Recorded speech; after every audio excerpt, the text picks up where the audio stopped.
আব্বা এসে আমার কাঁধে হাত রাখলেন, গাড়িটা কাছে আসছে। উনি কাঁধে হাত রেখে একটা কথা বলেছিলেন যে এতদিন পর্যন্ত আমরা তোমাকে না নিষেধ করেছি, আজ থেকে এই গাড়িতে তুমি উঠবে, তারপর তুমি তোমাকে না এবং নিষেধ করবে। বিয়ের পর একদিন একটু জোরে কথা বলেছিলাম, বিয়ের কিছুদিন পর আমার মা কাছে ছিলেন, সোজা এসে কোষে যেটা থাপ্পড় মারা ওরকম আমার বউয়ের সামনে থাপ্পড় মেরে বলছে, কোনোদিন বউয়ের সঙ্গে জোরে কথা বলবি না। ওদের যে কান্না দেখেছি আমি, আমার মনে হচ্ছে যে আর কি চাওয়ার আছে, যে একজনের জন্য এই মায়া, জীবনে তো আর কিছু দরকার হয় না, যে পরস্পরের জন্য মায়া প্রেম এটা থাকুক।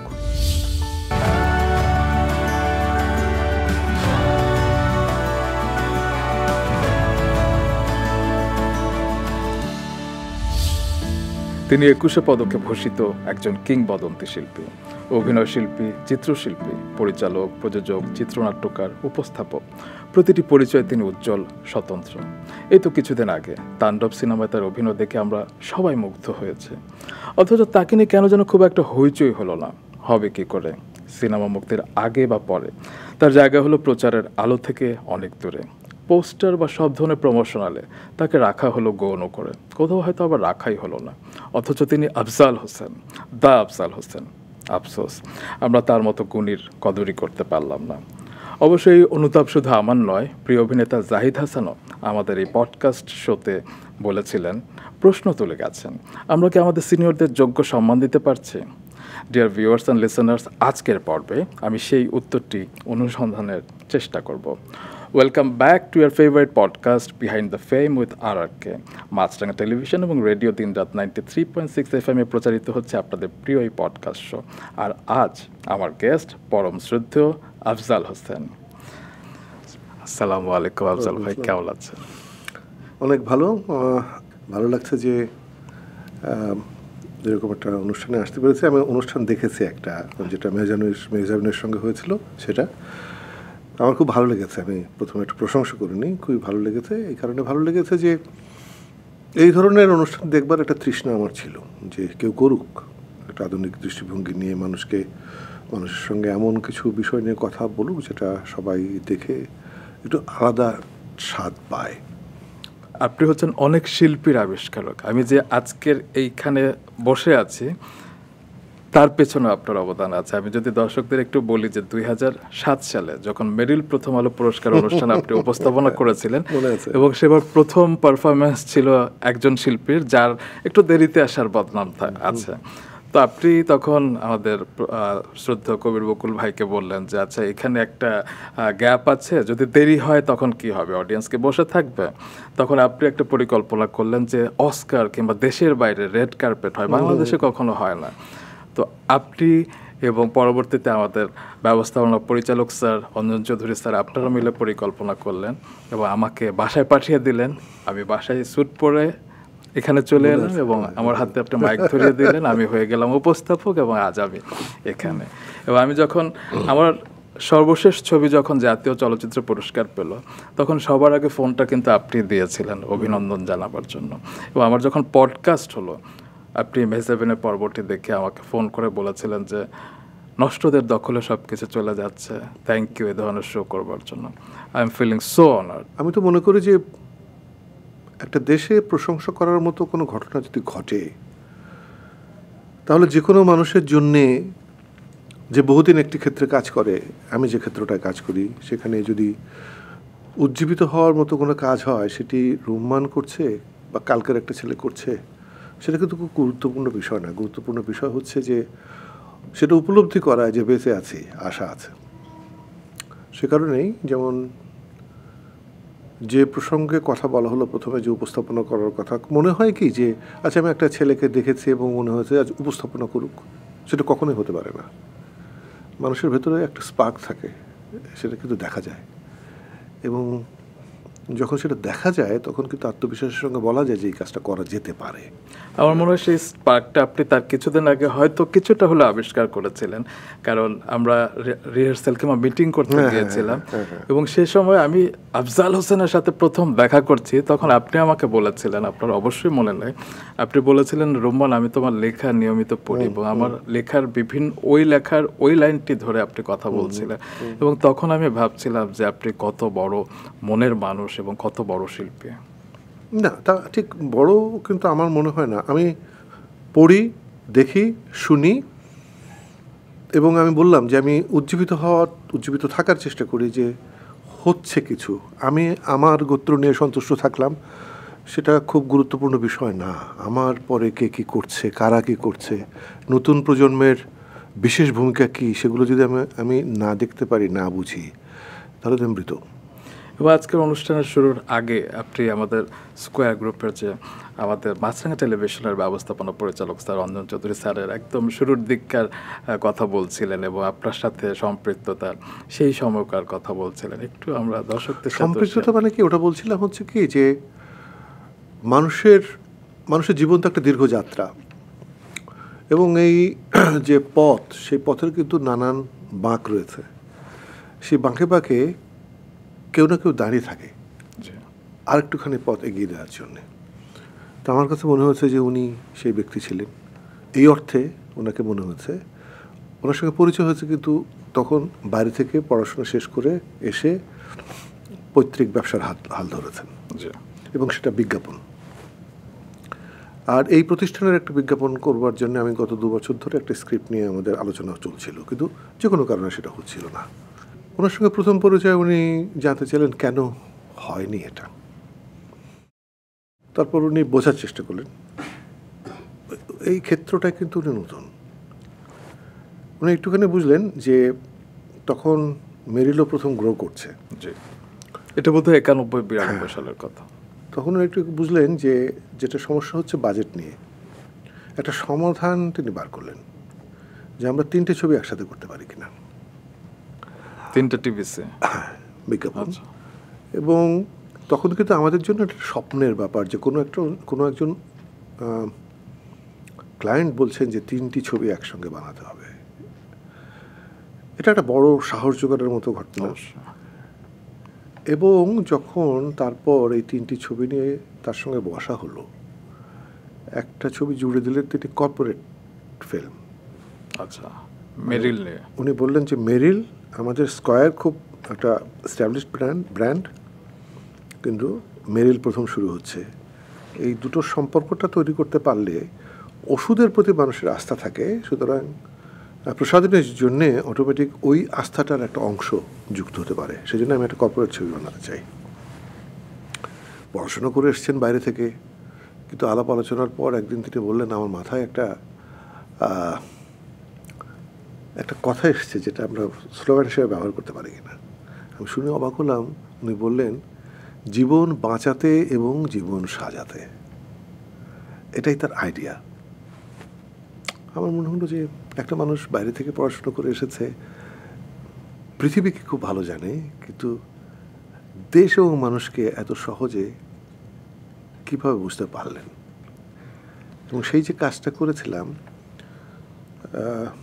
কাজ তারপর বহুবার করেছি, বহু কিছু করেছি, কিন্তু আমার মনে হচ্ছে কি ওই ছবি 3টে বিজ্ঞাপনের মোড়টা পাল্টে দিয়েছিল। কারণ আমরা তো তখন দেশে কাজ করছি, অনেকেই গুরুত্ব দিয়ে আমাদের বিবেচনা করেন না। হ্যাঁ, পপুলার হয়েছে, কিন্তু ভালো বিজ্ঞাপন তো দেশের বাইরেই তৈরি হয়।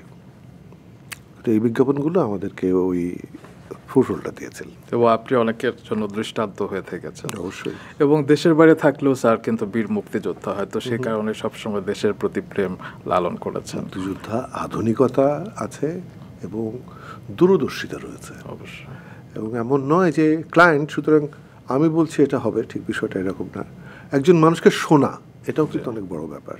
অবশ্যই। বয়সে যে যাই হই না কেন, কিন্তু শোনা, একটা ভাবনাকে শোনা, একদম, যেটা কিন্তু এখন আমাদের মধ্যে নাই। আমরা কাউকে শুনি না, আমরা শোনাতে চাই।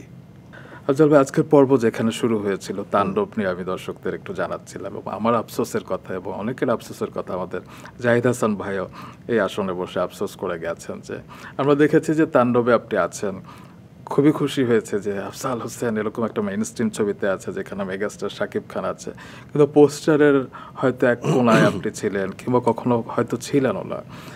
আপনি তাণ্ডব সিনেমাটি আসলে করতে কেন সম্মতি দিয়েছিলেন? না, আমি করতে চাইনি। আচ্ছা, আমি করতে চাইনি সেটা কিন্তু কারণটা আমি ব্যাখ্যা করতে চাই প্রথমে। জি আমি তো বহু আগে চলচ্চিত্রে অভিনয় করতে চেয়েছিলাম। জি। তারপর একটা সময় আমার মনে হয়েছে যে সবাইকে দিয়ে সব কিছু হয় না, তো সুতরাং এটি করতে চাওয়া মানে আমার ভেতরে নানান ধরনের অতৃপ্তি তৈরি হবে। তার চাইতে বেটার আমার তো অনেক কিছু করার আছে, আমি সেদিকে ফিরে যাই। এখানে আমার আশা করার কিছু নেই। আর আমাকে একটা সাহায্য করেছিলেন একজন খুব নামকরা পরিচালক ছিলেন, তিনি অশোক ঘোষ, অনেক বড় ছবির পরিচালক ছিলেন, বড় বলতে সফল ছবির প্রযোজক। উনি একটা ছবির প্রস্তাব নিয়ে এসেছিলেন আমার কাছে, তো আমি সেই ছবিটা সম্পর্কে নানাবিধ প্রশ্ন করছিলাম। উনি সব প্রশ্নের উত্তর দিচ্ছিলেন, তারপর একটা চমৎকার কথা বলেছিলেন যে আপনি প্রশ্ন করতে পারেন, আপনি চলচ্চিত্রের মানুষ নন, আমি চলচ্চিত্রের মানুষ। আমি কিন্তু সেই মানুষের কাছে যেতে চাইব যে চলচ্চিত্রটা করতে চায়, আপনার মতো এত প্রশ্ন করে নয়।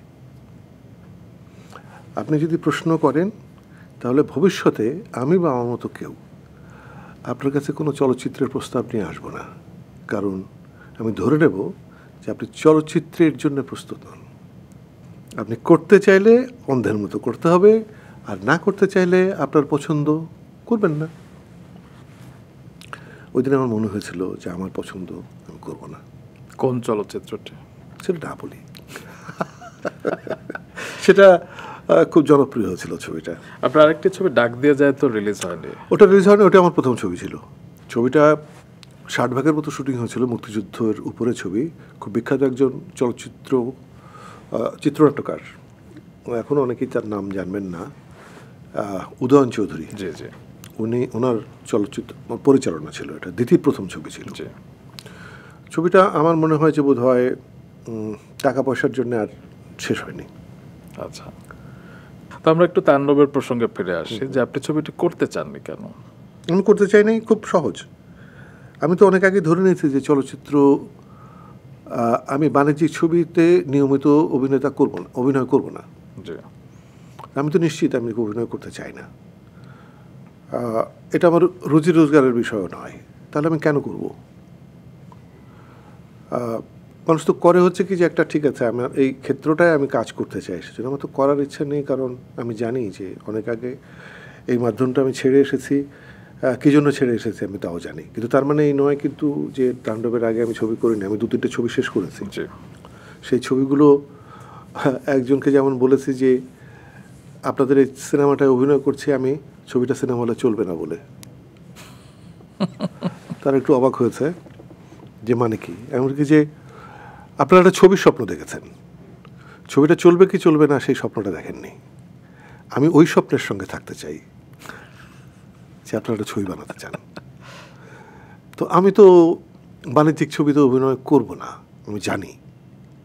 আমার করতে কোনো অনীহা নেই, কারণ বাণিজ্যিক ছবি খারাপ এটা আমি বলছি না, কিন্তু করে তো মানুষ একটা জায়গায় একটা লক্ষ্যে পৌঁছাতে চায়, তার একটা হিসাব থাকে। আমার তো কোনো হিসাব নাই। তাহলে তাণ্ডব কেন করলেন? করলাম হচ্ছে রায়হান রফির,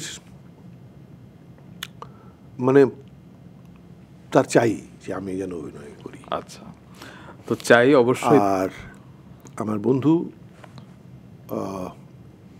রাফি জানে যে ফরিদুল সাগরের সঙ্গে আমার সম্পর্ক কি। সে সাগরকে বলেছে যে আমি এরকম বলেছি, ও করতে চায় না। সাগর আমাকে বলেছিল, দেশের বাইরে ছিল, ফোন করে বলেছিল তুমি এটা করো। That's all. আমি আর কেন করছি কি করছি ভাবিনি। অবশ্য আপনি করেছেন এবং সেটা আমাদের জন্য অনেক, আমরা লাভবান হয়েছি, কারণ আমরা একজন আফজাল হোসেনকে মেইন স্ট্রিম ফিল্মে দেখতে পারাটা আমাদের জন্য অনেক বিশাল ব্যাপার। এবং আপনাকে যখন খল চরিত্রে দেখেছি, দ্যাট ওয়াজ অলসো সারপ্রাইজিং। আপনি ধর্মমন্ত্রী এবং বোধহয় সাবেক স্বরাষ্ট্রমন্ত্রীর চরিত্রে মোনায়েম চৌধুরীর চরিত্রে অভিনয় করেছিলেন। এবং আপনি যখন গালি দিচ্ছিলেন একটা দৃশ্য ছিল, আমার ওয়াইফ পাশ থেকে বলছিল যে, গালিটাও কি সুন্দর করে দেয় আফজাল হোসেন। তো এত ভালো অভিনয় করলেন, এত প্রশংসা করলেন অনেক দর্শকরা, কিন্তু সেটা নিয়ে অত হইচই হলো না কিংবা ওভাবে প্রচারণায় আপনাকে রাখা হলো না। এই বিষয়টা কি আপনাকে হতাশ করেছে? না, করেনি? না, কারণ রুম্মান বুঝতে হবে যে আমি ৭৫ সাল থেকে অভিনয় করি, আমি নানান কিছুর মধ্যে দিয়ে গেছি, তার মানে আমি বলতে পারি যে আমি অভিজ্ঞ। সুতরাং অভিজ্ঞ মানুষ কি আশা করবে এবং কি আশা করবে না সেটা ঠিক করে নেবে। আপনি তো কম্প্রোমাইজ করে নিচ্ছেন, হয় না যে আপনি যদি এখানে প্রচার পেতেন, এই মোলায়েম চৌধুরী চরিত্রটি যদি স্ট্যাবলিশ হয়ে যেত, হয়তো এরকম আপনার মতো আপনার বয়সী অনেক অভিনেতাদের আমরা ব্যবহার করতে পারতাম অন্যান্য চলচ্চিত্রে। সেটা তো আমার দায়িত্ব না, সেটা তো আমার দায়িত্ব না। আমি দুঃখিত, আমি মাঝখানে একটু থামিয়ে বলি যে আমি এর আগে ওই অনুরোধে ঢেকে গেলা আর একটা ছবিতে অভিনয় করেছিলাম, এবং তাকে সেই ছবিতে অভিনয় করার ব্যাপারে একটা খুব গুরুত্বপূর্ণ কথা বলা হয়েছিল আমাকে। আমি কি সেই ছবিটার নাম বলবো? না বলি, আমরা আলোচনায় থাকি। ও বলা হয়েছিল যে আমরা এই চরিত্রে এমন একজনকে চাই যার এক ধরনের মানে যার নীতি নৈতিকতা সম্পর্কে মানুষ প্রশ্ন করবে না, একটা পরিচ্ছন্ন মানুষের চরিত্র, সেজন্য আপনাকে অভিনয় করার জন্য অনুরোধ করা হচ্ছে। আমি মনে করেছি এটা আমার জন্য একটা সম্মান দেয়া, যে একটা পরিচ্ছন্ন মানুষ বিবেচনা করে একটা ক্যারেক্টারে অতিথি ভূমিকায় অভিনয় করতে বলা হচ্ছে। আমি করেছিলাম। করবার পর ওই ছবিটাতে আমার কণ্ঠস্বরে ব্যবহার করা হয়নি। শিল্পী হিসেবে এটা দুঃখ পাওয়া উচিত, আমি কিন্তু দুঃখ পাইনি। আমি দুঃখ পাইনি এই কারণে, আমি যদি ৩০-৪০ বছর ধরে অভিনয় করি এবং এখানে আমার কণ্ঠস্বরটা ব্যবহার করা হয়নি কেন, 10টা মানুষ যে দেশে এই বিষয়টি, এই প্রশ্নটি করবে না, সেখানে আমার দুঃখ পাওয়ার কি আছে? 10টা মানুষ প্রশ্ন করবে না আপনার মনে হয়? করেনি। আমি করেছিলাম, আমি লিখেছিলাম। সেটা তো ধরো 2-1জন তো ব্যতিক্রম থাকবেই, কিন্তু একজন অভিনেতা হিসেবে তো আশা করতে পারি যে আমি যদি একটা দেশে 40 বছর ধরে অভিনয় করি, তাহলে 10টি মানুষ অন্তত বলবে যে এই শিল্পীটির কণ্ঠস্বর এখানে ব্যবহার করা হয়নি কেন।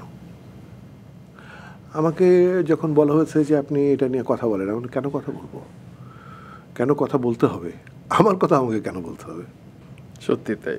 তবে আমরা হয় না যে আমরা অনেক সময় হিন্দি সিনেমার গল্প নকল করি, গানও অনেক সময় নকল হয়, সুর কিংবা কথা, কিন্তু আমরা ওদের প্রচারণার টেকনিকগুলো কেন নকল করতে পারি না? আমরা একজন অমিতাভ বচ্চন তো আছে, পাশাপাশি যখন ঋষি কাপুর ছিলেন, কিংবা আমাদের যখন অনিল কাপুর সেখানে অভিনয় করেন, কিংবা এখন পঙ্কজ ত্রিপাঠীরা যখন অভিনয় করে, তখন হিরো হিরোইনের পাশে কিন্তু তাদেরকেও যথেষ্ট গুরুত্ব দেওয়া হয়। আমাদের দেশে শুধু হিরো কেন্দ্রিক সব কিছু কেন হয়? আসলে এই অবস্থার কি কখনোই উত্তরণ হবে না? আপনার কি মনে হয়? আমি আমার বন্ধু হুমায়ুন ফরিদিকে একটু স্মরণ করি। অবশ্যই। আমি তো রুম্মান চলচ্চিত্রে অভিনয় করতে চেয়েছিলাম, এবং আমাকে যে প্রস্তাবটা দেওয়া হয়েছিল সেই প্রস্তাব হচ্ছে যে ছবির প্রথম অর্ধে নায়িকা ববিতা, তখন চলচ্চিত্রে তরুণদের ক্র্যাশ বলতে যায়, আর দ্বিতীয় অর্ধে নায়িকা হচ্ছে টেলিভিশনের সবচাইতে জনপ্রিয় অভিনয় শিল্পী সুবর্ণা, এবং এই ছবিটির প্রযোজক হচ্ছে সবচাইতে সফল প্রযোজক যিনি দেশের, যিনি পরিচালনা করছেন তিনি দেশের সবচেয়ে নামকরা ক্যামেরাম্যান। তো আমার মনে হয়েছিল যে এর চাইতে একটা ভালো প্রস্তাব একজন শিল্পীর কাছে আর কি আসতে পারে। অভিনয় করতে গিয়ে আমার মনে হয়েছিল কি যে হ্যাঁ, মানে আমি সুবর্ণা বা ববিতাকে কাস্ট করা হয়েছে, কিন্তু গল্পটা রাজ্জাক, কবরী, শাবানার, মানে অভিনয় ধারাটাও ওরকমই রাখার চেষ্টা করা হচ্ছে। আমার তখন মনে হয়েছিল যে আমি তো বদলাতে পারবো না, আর আমি যদি বদলাতে না পারি, আমার এই অভিনয় দেখে হলে তো মানুষ আসবে।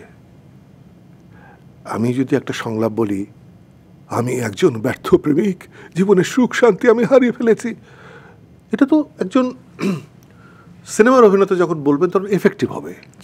কিন্তু আমি যখন বলবো, আমার তো দর্শক যাবে ইউনিভার্সিটি থেকে, কলেজ থেকে, রাইট, তারা তো এই অভিনয়টা শুনে দেখে হাসবে। এবং আমি নিজে যখন অভিসার সিনেমা হলে গিয়ে এই ছবিটা দেখতে, এই সংলাপের সময় হাসতে দেখেছি, তখন আমার সিদ্ধান্ত নিয়েছে আর আমি করবো না। কিন্তু ফরিদির কথা কেন বললাম? বহু বছর পর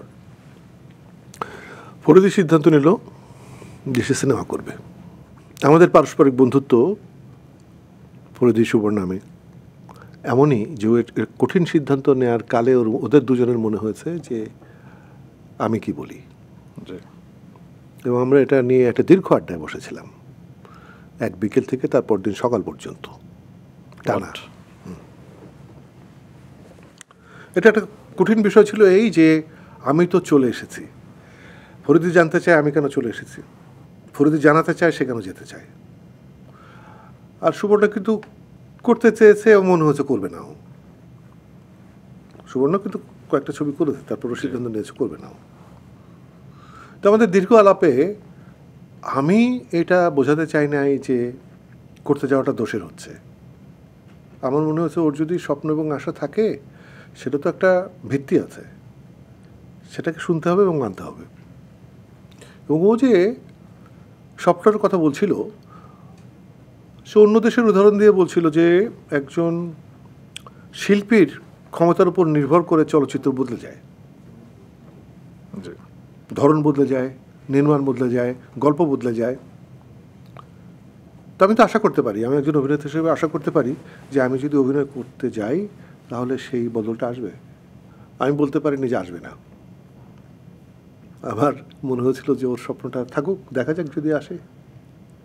কিন্তু আমরা যারা দেখেছি শেষ পর্যন্ত তো ওকে সেই সব চরিত্রে অভিনয় করতে হয়েছে যা শুধু একজন শিল্পীকে জনপ্রিয় করতে পারে। শিল্পীর যে সত্তা সেটি তার বেঁচে থাকে না। তার মানে ওই যে বাঁচিয়ে রাখার যে চেষ্টাটা, সেই চেষ্টাটা আমরা চারপাশে পাই না। এবং তাণ্ডবে যখন আপনি মেগাস্টার শাকিব খানের সাথে অভিনয় করলেন এবং আপনি তাকে লক্ষ্মী ছেলে উপাধি দিয়েছেন, এবং তিনি আপনাকে সবসময় আদর্শ মানে, এবং আমরা বিভিন্ন সময় তার কাছ থেকেও শুনেছি যে আর সবার মতো তারও প্রিয় অভিনেতা আপনি। এবং তার ব্যাপারেও আপনি একটি কথা বলেছিলেন যে তারকা সিনেমার চেহারা বদলে দিতে পারে, সিনেমাও বদলে দিতে পারে তারকাকে, সেটি শাকিব খানকে দেখলে বোঝা যায়। শাকিব খান কিন্তু অবিশ্বাস্য, যে যেটাই বলুক অবিশ্বাস্য। এই অর্থে আমি সেটা ওই ছবিটার মুক্তির কালে যে প্রেস কনফারেন্সটা হয়েছিল সেখানে কিন্তু আমি বলেছিলাম যে একজন অভিনেতা 200 ছবি করেছে, যে ছবিগুলো ঠিক সিনেমা, ওগুলো ওরকম কোনো চরিত্রে অভিনয় করা, নিজের গুণটাকে প্রকাশ করার সুযোগ কিন্তু থাকে না একটা টিপিক্যাল বাণিজ্যিক যে ছবিগুলো। তারপরে 200 ছবিতে অভিনয় করেছে, করার পরে যখন একটা মানুষ নিজেকে নতুন করে মানুষের সামনে হাজির করতে পারে, আমার সেটা মনে হয় অলৌকিক ঘটনাটা, বাস্তব কোনো ঘটনা মনে হয় না। এবং সত্যিকার অর্থে সর্বশেষ যে একের পর এক সে 2-3টা সিনেমা করেছে এবং তার যে পরিবর্তন, অভিনয় সাধ্য যেগুলো সে দেখিয়েছে, আমার কাছে মনেই হয় যে এটা খুব স্বাভাবিক ঘটনা না, মানে অবিশ্বাস্য ঘটনা। তবে আপনার মনে হয় না যে শাকিব খান তো মেগাস্টার, তাকে তো আমরা সবাই ভালোবাসি, তার বিশাল একটা ভক্ত শ্রেণী আছে, কিন্তু আমি যদি আবারও ইন্ডিয়ান ফিল্ম ইন্ডাস্ট্রির কথা বলি, সেখানে 3 খান জামাল আছে, আবার দেবগান, সিং, কাপুর কিংবা রোশন, কুমার, অনেকেই আছে। কিন্তু আমাদের দেশে শাকিব খান গত 26 বছর ধরে রাজত্ব করছে এবং আর কোনো হিরো সেভাবে দাঁড়াতে পারেনি কেন, কিংবা কোন জায়গাটায় আসলে সমস্যা? ফিল্ম তো নাই আমাদের এখানে। মানে একজন অভিনয় শিল্পীকে প্রতিষ্ঠা করতে গেলে তো তার ফিল্মটা দরকার হয়, ফিল্ম তো নাই। আর আমার দেখা অনুযায়ী যে 200 ছবির শাকিব খান তো টিকে নেই, নতুন শাকিব খান টিকে আছেন। জি, যদি আমরা বলি এত বছর টিকে আছেন, আমার সঙ্গে অনেকের মত মিলবে না। এটাই হচ্ছে শুরু। যেমন আপনার ক্ষেত্রে আমি বলি, আপনি শিকারি থেকে বোধহয় শাকিব খানকে অবজার্ভ করছেন। আমি ওই ছবিতে অভিনয়ের কথা বাদ দিই, আমি প্রথমে যখন একটা গানের দৃশ্যে তার মুভমেন্ট দেখি, আমার মনে হচ্ছে একটা মানুষের ভেতরে এই সাধ্য আছে, আমরা 200 ছবিতে দেখাতে পারিনি। মানে আমাদেরও তো একটা ইন্ডাস্ট্রি আছে, তার মানে ও যদি উপাদান ওই হয়, তাকে তো আমরা কেউ আবিষ্কারই করতে পারিনি। শুধু দোষ তার না, 200 ছবি কোন অবস্থানে গেছে, কোন উচ্চতায় গেছে, সেটা কিন্তু বাণিজ্যিক ছবি যারা বানান, যারা দেখেন, এটা তাদের ব্যাপার। কিন্তু এখন যেটা আমরা দেখতে পাই, যেসব মানুষ সিনেমা দেখতেন না তারা তো এখন শাকিব খানের ছবি দেখেন, এটা তো সবচেয়ে বড় অর্জন। আপনি একবার এটাও বলেছিলেন যে সিনেমা তো এক ধরনের স্বপ্ন রচনা, স্বপ্ন বড় হতে থাকলে মানুষও বড় হবে। নিশ্চয়ই। কোন প্রেক্ষাপটে বলেছিলেন আসলে? স্বপ্ন রচনা এই অর্থে যে আমরা যে সিনেমা দেখি সেটা হচ্ছে জীবনের গল্প শুনি, জীবনের গল্প দেখি, কিন্তু জীবন আর বড় আকারে দেখি। তার মানে একটা মানুষকে বড় হতে সাহায্য করে সিনেমা। তো আপনার ক্ষেত্রে আমি যেটা শুনেছি যে ছোটবেলা থেকে আপনি সিনেমা পাগল ছিলেন, এবং আপনি যখন ঢাকাতে আসেন আপনি বলাকা হলে প্রথম সিনেমা দেখেছিলেন দর্পচূর্ণ। কবরীর দর্পচূর্ণ। সেই স্মৃতি মনে আছে? ও, ওটা কখনো ভুলবার নয়। এর কারণটা হচ্ছে আমি মফস্বলের গ্রামের ছেলে। আমরা সিনেমা দেখার সুযোগ হতো আমাদের 6 মাস বা 1 বছরের পুরনো ছবি। মহকুমা শহরে হলের মধ্যে সিনেমা দেখা, সেটা কেমন সেটা তো এখন যারা মহকুমা শহরে ওরকম সিনেমা তো নাই এখন। তো ওরকম একটা মানুষ যখন শহরে এসে দেখবে যে হলের সামনে দোতলা উঁচু ব্যানার, রঙিন ব্যানার, নতুন ঝকঝকে ব্যানার, এবং হলের সামনে গেলে এক ধরনের সুগন্ধ ভেসে আসতো। সিনেমা হলগুলোর কিন্তু একটা সুগন্ধ ছিল, প্রত্যেকটা হলেরই কিন্তু আলাদা ছিল, স্মেল আলাদা ছিল। বলাকা, মধুমিতা, অভিসার। তো সুতরাং আমার মনে হয়েছিল ঢাকা শহরে পা দিয়ে প্রথম মনে হয়েছিল যে আমি সিনেমা দেখবো আজকে রাতেই। এবং দর্পচূর্ণ দেখেছিলাম, এবং আমার কাছে খুব অবাক লেগেছিল যে সেই ছবি দেখার অন্তত 30 বছর পর ওই ছবিটাই আবার টেলিভিশনে যেদিন দেখাচ্ছিল আমি সেটা দাঁড়িয়ে থেকে দেখেছি। এবং দেখার কারণটা কিন্তু এই যে এত বছর আগের ছবি, সেই ছবির টাইটেলে যে হাতের লেখা সেটাও এখন হয় না। টাইটেলের যে চিত্রায়ন সেটা দেখলে বোঝা যায় যে আগের নির্মাতারা বিদেশি ছবি দেখতেন। একদম। তারপরে একটা দৃশ্য ধারণ, সেটা এত পরিকল্পিত, এত গোছানো, এবং সেটার জন্যে আসলে খুব সহজ না ধারণ করা এভাবে, যে একটা ক্যামেরার যে একটা জায়গা থেকে আরেকটা জায়গায় যাওয়া, একটা দৃশ্যের মধ্যে 4টে ডাইমেনশন দেখানো, এগুলোই অবাক করেছে যে এই ছবি এত বছর আগে এরকমভাবে বানানো হয়েছে। আপনার কি মনে হয় এর পেছনে বিস্তর একটা পড়াশোনা থাকতো যারাই কাজ করতেন, সেটার কারণে আমরা একটা ভালো মানের ছবি পেতাম? এখন যখন সাদা কালো ছবিগুলো দেখি, আপনি যেটা বললেন বাইরের ক্লাসিক ছবিগুলোর মতো লাগে, এবং সেই কারণে দর্শকরাও কিন্তু আগেকার শুধু শিল্পীদের না, কলাকুশলীদের নামও মুখস্থ করে রাখতো, সেটা নিয়ে আলোচনা হতো, এবং যে কারণে অনেক ছবি খারাপ হলেও দর্শকরা মন খারাপ করতেন হয়তো, কিন্তু খুব একটা তাদের মাঠে নামিয়ে দিতেন না, যেটার কারণে পরিচালকরা হয়তো ভালো মানের ছবি নির্মাণ করতে সাহস পেতেন। এবং এই কথাগুলো আমি না, আপনি বলেছিলেন একবার। ভালো মানের ছবি মানে রোমান, একটা সময় তো আমাদের দেশে একই সঙ্গে একটা ফোক ছবি হচ্ছে, জি, পোশাকি ছবি যেটাকে আমরা বলি। সে মানে ফোকের 2 ধরনের আছে, যে একটা হয়তো মানে একেবারে পুরনো একটা গল্প হচ্ছে, আর একটা রাজা রাজার গল্প হচ্ছে, এরকমই। সেটাও যেমন হচ্ছে, আবার খুব কৌতুকপূর্ণ একটা ছবি হচ্ছে, একটা রাজনৈতিক সচেতনতার ছবি হচ্ছে, একটা প্রেমের ছবি হচ্ছে, খুবই চমৎকার একটা সামাজিক ছবি হচ্ছে। তার মানে বিবিধ ধরনের ছবি একটা ইন্ডাস্ট্রি থেকে আসছে, এবং সেটা তো মানুষ শখ করে বানায় না, মানুষ তো চায় যে এই ছবিগুলো মানুষ দেখুক, এবং দেখেছে মানুষ। তার মানে একটা সময় এমন ধরনের দর্শক ছিলেন যারা বিচিত্র ধরনের ছবি পছন্দ করতেন, লাইন দিয়ে দাঁড়িয়ে থেকে সেই ছবি দেখতেন। তো সুতরাং আমি মনে করি যে সময়টা খুব অসাধারণ সময় ছিল। এখন তো আগে ভাবতে হয় যে এই ছবিটা চলবে কিনা, একদম খাবে কিনা। আমরা একটু সিনেমার মানুষদের প্রসঙ্গে থাকতে চাই কিছুক্ষণ। এটিএম শামসুজ্জামান আঙ্কেল, ওনাকেও স্মরণ করতে চাই। গত 10 সেপ্টেম্বর তার জন্মদিন ছিল। তার তো অনেক গল্প আপনার সাথে, এবং অনেক মজার গল্প। তিনি ভীষণ মজার মানুষ ছিলেন, সৎ মানুষ ছিলেন, কিন্তু বাস্তবে তো অনেকেই পারসিভ করতো যে পর্দায় তিনি মন্দ লোক, তো বাস্তবেও হয়তো মন্দ লোক। আপনি এরকম কয়েকটা গল্প বলুন না।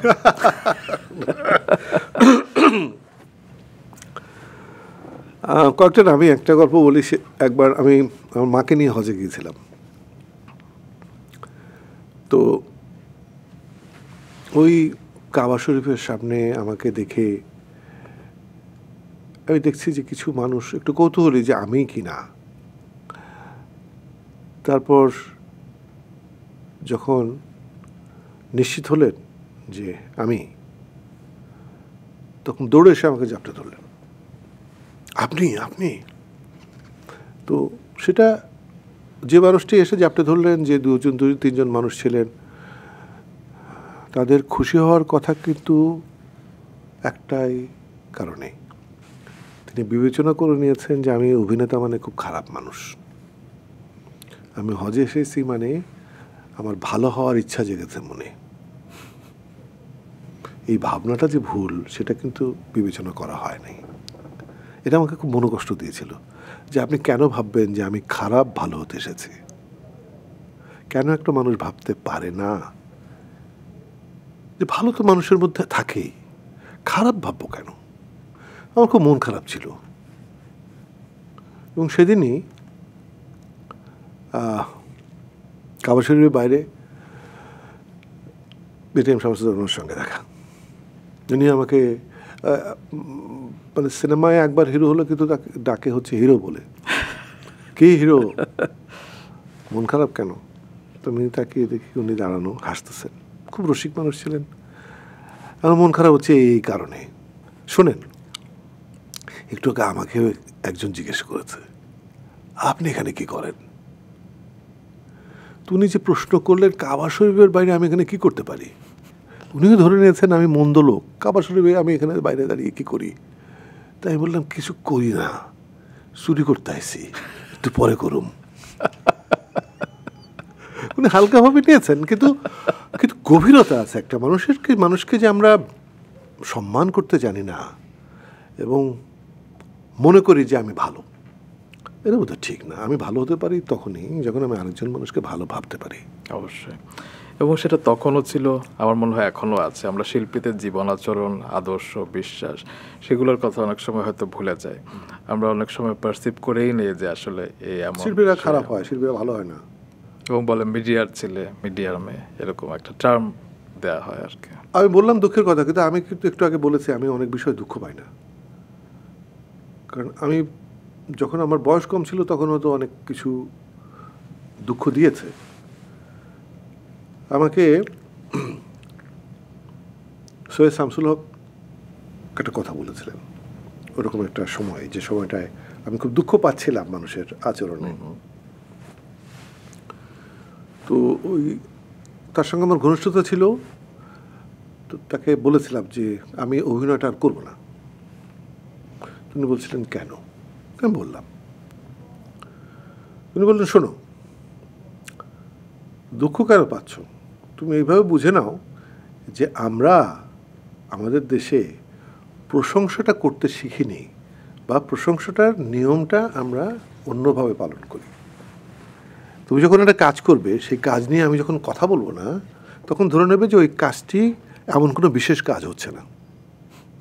কিন্তু কাজটি যখন 10 জন বলবে না না ভালো হয়নি বা নানান ধরনের মন্দ কথা বলবে, তখন তুমি ধরে নেবে যে কাজটি করছো তা নিশ্চয়ই গুরুত্বপূর্ণ কিছু হচ্ছে, তাহলে মানুষ এই প্রতিক্রিয়া বলতো না, জানাতো না। একদম ঠিক বলেছেন। তো এরকম অভিজ্ঞতার মধ্য দিয়ে বড় হওয়ার পরে কিন্তু এমনি আর খুব দুঃখ লাগে না।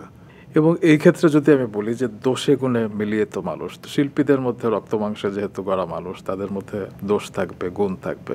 কিন্তু দেশের বাইরে যেমন, আমি যদি সঞ্জয় দত্তের কথা ধরি, তাকে নিয়ে আপনি কিছুদিন আগে একটা খুব সুন্দর লেখা লিখেছিলেন যে সে অস্থির মনা হওয়ার পরও তার ভেতরে কিছু হয়তো দোষ আছে, সেটা আদালত হয়তো বিচার করবে, কিন্তু সমাজ তাকে কি বলবো একঘরা করেনি। কিংবা তার ছবি যখন রিলিজ হলো তখন হুড়মুড় করে সঞ্জু দেখতে সবাই গেল।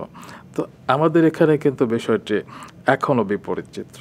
আপনার কি মনে হয় না? মানে আমরা গানে গাইতে পছন্দ করি মানুষ মানুষের জন্য, কিন্তু বাস্তব জীবনে তো মানুষ মানুষের জন্য হতে পারে না।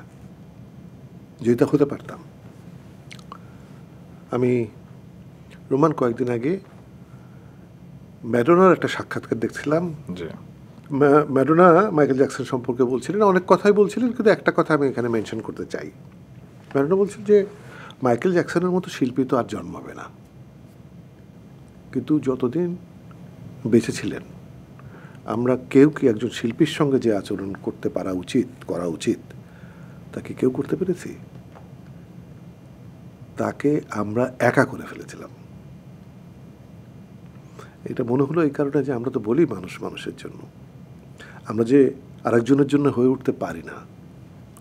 এই কথাটা যদি আমি শ্রদ্ধেয় হুমায়ুন ফরিদির ক্ষেত্রেও বলি যে তিনি যখন চলে গেলেন, এখন আমরা সবাই বলি তিনি আমার আইডল কিংবা তিনি আমাদের দেশের গর্ব, কিন্তু তিনি যখন ছিলেন আমরা কি সবসময় তার খোঁজ খবর রেখেছি কিংবা সবসময় তাকে দেওয়ার মতো চরিত্র দিয়েছি, যেটা গত তার জীবদ্দশায় অনেক বছরই তো শেষের দিক সময়গুলো। আমি আবার আরেক বন্ধুর গল্প বলি, তা দিয়ে এই উত্তরটা হবে। রাইসুল ইসলাম আসাদ আমাদের সময়ের প্রতিভাবান একজন অভিনেতা, যিনি দেখেছি আমি যে টেলিভিশনের সবচাইতে গুরুত্বপূর্ণ চরিত্রে একদা অভিনয় করেছেন। সিনেমার সবচাইতে একজন শিল্পীর যে লোভ থাকে যেসব চরিত্রে অভিনয় করবার, অসংখ্য চরিত্রে অভিনয় করেছে রাইসুল ইসলাম আসাদ। মঞ্চে অসাধারণ চরিত্রগুলোতে অভিনয় করেছেন। আমরা যেহেতু একই দলের, অনেকদিন পর দেখা হয়েছিল আমাদের একটা রিহার্সালে। আমি ওকে জিজ্ঞাসা করেছিলাম যে তোকে দেখি না কেন কোথাও। তারপরে 15-20 মিনিট আমি আর কিছু বলতে পারিনি, ও অনর্গল কথা বলে যাচ্ছিল। সেই কথার মধ্যে ছিল অভিমান, ক্ষোভ, যে একটা মানুষ যে আছে, এই অস্তিত্বটা আমরা আসলে দেখাতে পারি না, যে আমাদের বোধের মধ্যে একটা মানুষ আছে। একটা মানুষকে আমরা শূন্য করে দিই। তো শূন্য করে দিলে তার ভেতরে ওই ক্ষোভ, ওই রাগ, ওই দুঃখ, ওই অভিমান তো হওয়ার কথা। ফরিদিরটা হচ্ছে আলাদা, হলো এই যে অভিনয়ের মধ্যে বেঁচে থাকতে চেয়েছে। আমি একসময় ওকে বলেছিলাম যে অভিনয় ছাড়াও তো অনেক সময় তোর হাতে থাকে, তুই লেখ, তুই পরিচালনা কর, তুই নতুন প্রজন্মকে ওয়ার্কশপ করার মাধ্যমে তাদের তৈরি কর। ওকে তো অনেকক্ষণ চুপ থেকে একটা কথা বলেছিল, আমার কাছে মনে হচ্ছে এরকম মানুষ জন্মায় না আমাদের দেশে। ও বলছিল আমি অভিনয় করতে এসেছি, আমি অভিনয় ছাড়া আর কিছুই করতে চাই না। তো একটা মানুষ যদি এতটাই নিবেদিত থাকে এবং সে যদি অভিনয়ের জন্য কিছু না পেয়ে থাকে, ওর বেঁচে থাকার দরকারটা কি? আমি তো সবসময় মনে করি যে ও যখন গেছে ওটা ওর জন্য ভালোই হয়েছে, নাহলে আরও বেশি অনেক কষ্ট পেত। তবে হ্যাঁ, যখন ওটিটি এখানে হওয়া শুরু হলো তখন মনে হলো যে ওর থাকা দরকার ছিল। আফজাল ভাই, আপনি কি সব পেয়েছেন মানে অভিনেতা হিসেবে? আমি না পেলেও আমার এটা নিয়ে কোনো দুঃখবোধ নেই। এই কারণে রোমান, আমি কিন্তু জীবনে কিছু হতে চাইনি। আমি লেখক হতে চাইনি, লিখি। আমি অভিনেতা হতে চাইনি, আমার যখন মনে হয় অভিনয় করি। আমি নির্মাতা হতে চাইনি, আমার যখন ভালো লেগেছে আমি নির্মাণ করেছি। আমার উপস্থাপক হওয়ার পর ছিল না, আমি যখন মনে হয়েছে আমি উপস্থাপনা করেছি। আমি ইলাস্ট্রেশন করতে চেয়েছি, আমি বইয়ের কাভার করতে চেয়েছি, আমার ভালো লেগেছে, আমি যা যা করতে পারি আমি করেছি। আমার মনে হয়েছে যে জীবনটা উপভোগ করার জন্য, এবং আমি খুব সৌভাগ্যবান যে আমি এতগুলো কাজ করতে পারি, এবং এই করতে পারা হচ্ছে জীবনকে উপভোগ করা। সুতরাং কী হতে পারিনি সেটা কখনো আমার মনে বেদনা জাগায়নি। কি হতে পেরেছেন সেটা ভেবে গর্ব হয় না? না, আমার মনে হয় একটা মানুষের জীবনে আরও বহু কিছু করার আছে। আমি যা করছি এটা এমন উল্লেখ করার মতো কিছু নয়। কিন্তু আপনাকে নিয়ে যখন কেউ সমালোচনা করে, আপনাকে কি সেটি কোনোভাবে ব্যথিত করে না? কারণ কেউ বলে, আমি বলছি না সবাই বলে, যে আপনি যখন অভিনয় করতেন তখন রোম্যান্টিক চরিত্রেই আপনাকে বেশি দেখা যেত এবং সুবর্ণা আফজাল এই জুটিটাই বেশি জনপ্রিয় ছিল। কিন্তু অভিনয় সমৃদ্ধ চরিত্রগুলোতে হুমায়ুন ফরিদি কিংবা রাইসুল ইসলাম আসাদ তারাই অভিনয় করতেন। এখন আমরা যেরকম পেট কাটা সহ, কারাগার কিংবা তাণ্ডবে আপনি অভিনয় দেখেছি, এই সময়ে যে অভিনয়গুলো দেখছি সে সময় কিন্তু আপনি সেরকম চরিত্র অভিনয় সেভাবে করেননি। সেটি কি আপনার কাছে অফার আসেনি নাকি আপনি করতে চাননি? টেলিভিশনের আদর্শ চরিত্রগুলো আমাকে দিয়ে অভিনয় করানো হয়েছে, প্রেমিক চরিত্রগুলো আমাকে দিয়ে অভিনয় করানো হয়েছে, আমাকে দিয়ে কোনো মন্দ কাজ করানো হয়নি। কিন্তু অভিনেতা হিসাবে আমার ভেতরে এক ধরনের তাগিদ ছিল যে আমি একটা আলাদা আলাদা চরিত্রে অভিনয় করব, এবং সেটা সেই ইচ্ছা পূরণ করবার জন্য কিন্তু আমি নাটকও লিখেছি, আমি চরিত্রও লিখেছি, আমি অভিনয় করেছি। সেই নাটক মানুষ পছন্দ করেছে, কিন্তু তখন টেলিভিশনের সঙ্গে দর্শকের সম্পর্ক কিন্তু অনেক নিবিড় ছিল। যেমন দর্শক সরাসরি টেলিভিশনের কাছে বলেছে এমন চরিত্রে যেন তাকে অভিনয় না করানো হয়। তার মানে দর্শকের প্রেমটা এইভাবে প্রকাশিত হয়েছে তখন। তো সেটাকে আসলে দুঃখের চেয়ে মনে করে নেওয়া ভালো, যে যা করা হচ্ছে তা তো সব কিছুই খুব অকারণে নয়, আলাদা একটা মাত্রা তো প্রতিষ্ঠা করা যাচ্ছে। এক, দ্বিতীয়ত হচ্ছে আমার আরেকটা সুখের দিক ছিল, আমি তো একই সঙ্গে মঞ্চে অভিনয় করছি, তখন মঞ্চে বরাবরই আমাকে ঠিক উল্টো চরিত্রে অভিনয় করানো হতো, সেটা শকুন্তলার অর্ক হোক, কেরামত মঙ্গলের চশমা ডাকাত হোক, মানে সকল চরিত্রগুলোই কিন্তু খুব উল্টো ধরনের চরিত্র করা হতো একদম। তো সেটা সুখের ছিল। এবং যেটা অনেকে বলেন যে সমালোচনা কিংবা আপনাদের সমকার অভিনেতাদের মধ্যে তুলনা, কিন্তু আমি জানি যে আপনাদের সবার মধ্যে একটা হৃদ্যতা ছিল এবং আপনি যখন শ্রদ্ধেয় হুমায়ুন ফরিদী টিভি নাটকে অভিনয় করতে চাইলেন এবং জনপ্রিয় হতে চাইলেন, তখন আপনি তার জন্য নিজ উদ্যোগে একাধিক নাটক লিখেছিলেন সে সময়, তাই না? সেটার কারণ কিন্তু বন্ধু হিসেবে না, সেটার কারণ ছিল দুটো। একটা কারণ হচ্ছে যে অসাধারণ অভিনেতা, সে আসলে টেলিভিশন নাটক বদলাবে। আর দুই হচ্ছে আমি লক্ষ্য করেছি যে মানুষ মানুষকে সুযোগ দিতে চায় না। আমার মনে হয়েছিল সুযোগ দিলে কি ক্ষতিটা হয় সেটা দেখতে চাই। আমরা তো পরস্পরের মৃত্যুর আগে অবধি আমরা তো পরস্পরের খুব ঘনিষ্ঠ বন্ধু ছিলাম, এবং ও নেই কিন্তু এখনও তো বন্ধু আছি। সত্যি তাই, আপনারা হচ্ছেন বিরল মানুষ, কারণ এই বিষয়গুলো অনেক রেয়ার। আপনি যে আরেকজনকে জায়গা করে দেওয়ার জন্য নিজে লিখলেন এবং আপনি দেখতে চাইলেন যে সে আসলে আমার অবস্থানটা টলে যায় কিনা। আসলে আপনি আপনার জায়গায় এত সিকিউর ছিলেন। সিকিউর না, আমি এভাবে দেখি বিষয়টা যে আমার যদি গুণ না থাকে তাহলে আমাকে আমার জায়গায় থাকতে হবে কেন? খুব গুরুত্বপূর্ণ কি, আমার ভেতরে যদি সেই শক্তিটা না থাকে আমি থাকতে চাই কেন? ছলে বলে কৌশলে এই থাকার আনন্দ কি? আফজাল ভাই, আপনাদের সেই সময় যে সুবর্ণা আফজাল একটা জুটি ছিল এবং তাদের নিয়ে অনেক চর্চা হতো এবং আপনাদের প্রেম নিয়েও অনেকে অনেক সময় বিভিন্ন সময় কথা বলেছে। সেই প্রেমটা কি আসলে মানব প্রেম যেটাকে বোঝানো হয় সেটি ছিল? প্রেম একটা নারী পুরুষের প্রেম, মানে আমি বলবো যে এটার দৈর্ঘ্যের প্রস্থে তেমন বিস্তৃত নয়, কিন্তু বন্ধুত্ব অনেক বড় ব্যাপার। বন্ধুত্বের মধ্যেও প্রেম থাকে। আমাদের বয়স হয়েছে, এখনও আমরা সম্পর্কটাকে ক্যারি করি, এখনও পরস্পরকে সম্মান করি, পরস্পরের সঙ্গে কলহ করি, এবং কোনো মাত্র ছাড় না দিয়ে যার যেটা হয় পরস্পরকে বলি। এই যে একটা সম্পর্কে বহন করা, এটি আমাদের সময় থেকে এ যাবৎ পর্যন্ত কোনো উদাহরণ দিতে পারবে কেউ? একদমই না। তো সুতরাং এটা প্রেম, প্রেম না বন্ধুত্ব, এটার চাইতে বলবো যে এক জন্ম এটা অনেক বড় প্রাপ্তি। কয়জন মানুষ থাকতে পারে এভাবে? সুবর্ণা এবং বদরুল আলম সৌদ অত্যন্ত শ্রদ্ধা রয়েছে, এই কারণে অসাধারণ লেখে, জি, অসাধারণ ডিরেক্টর। এই সম্পর্কটা ব্যাখ্যা করা, মানুষ আমরা খুব, আমি যে ক্লিশে শব্দটা বললাম, মানুষ ভাবনায়ও অনেক মানুষের নিচু স্তরে চলে যায়। নিচু স্তর বলবো না, সীমাবদ্ধতার মধ্যে মানুষ বাস করে, কিন্তু মানুষের ভাবনার বাইরেও তো মানুষের সাথে মানুষের সম্পর্ক থাকে। এবং সেটা শুধু সুবর্ণা আফজাল এই গণ্ডির মধ্যে সীমাবদ্ধ নয়, আফজাল ফরিদী কিংবা এরকম আপনারা এত ফ্রেন্ড ছিলেন এবং ফ্রেন্ডরা ফ্রেন্ডের বিপদে শেষ পর্যন্ত ছিলেন আপনারা। এবং ধরা যাক সৌদ আমাকে ফোন করে বলছে যে ওর শরীরটা ভালো না, আপনি ফোন করেন তোকে, তুমি সম্পর্কটা বুঝতে পারছো? জি, এটা আসলে আরেকজন তো অনুভব করতে পারবে না ভাই, আমি সরি। একদম। এগুলো বহু আগে আমরা যখন সাহিত্য পড়তাম উপন্যাসের মধ্যে থাকতো, এখন আমরা পড়ি না, আমরা এই অনুভূতিগুলো কোত্থেকে পাবো?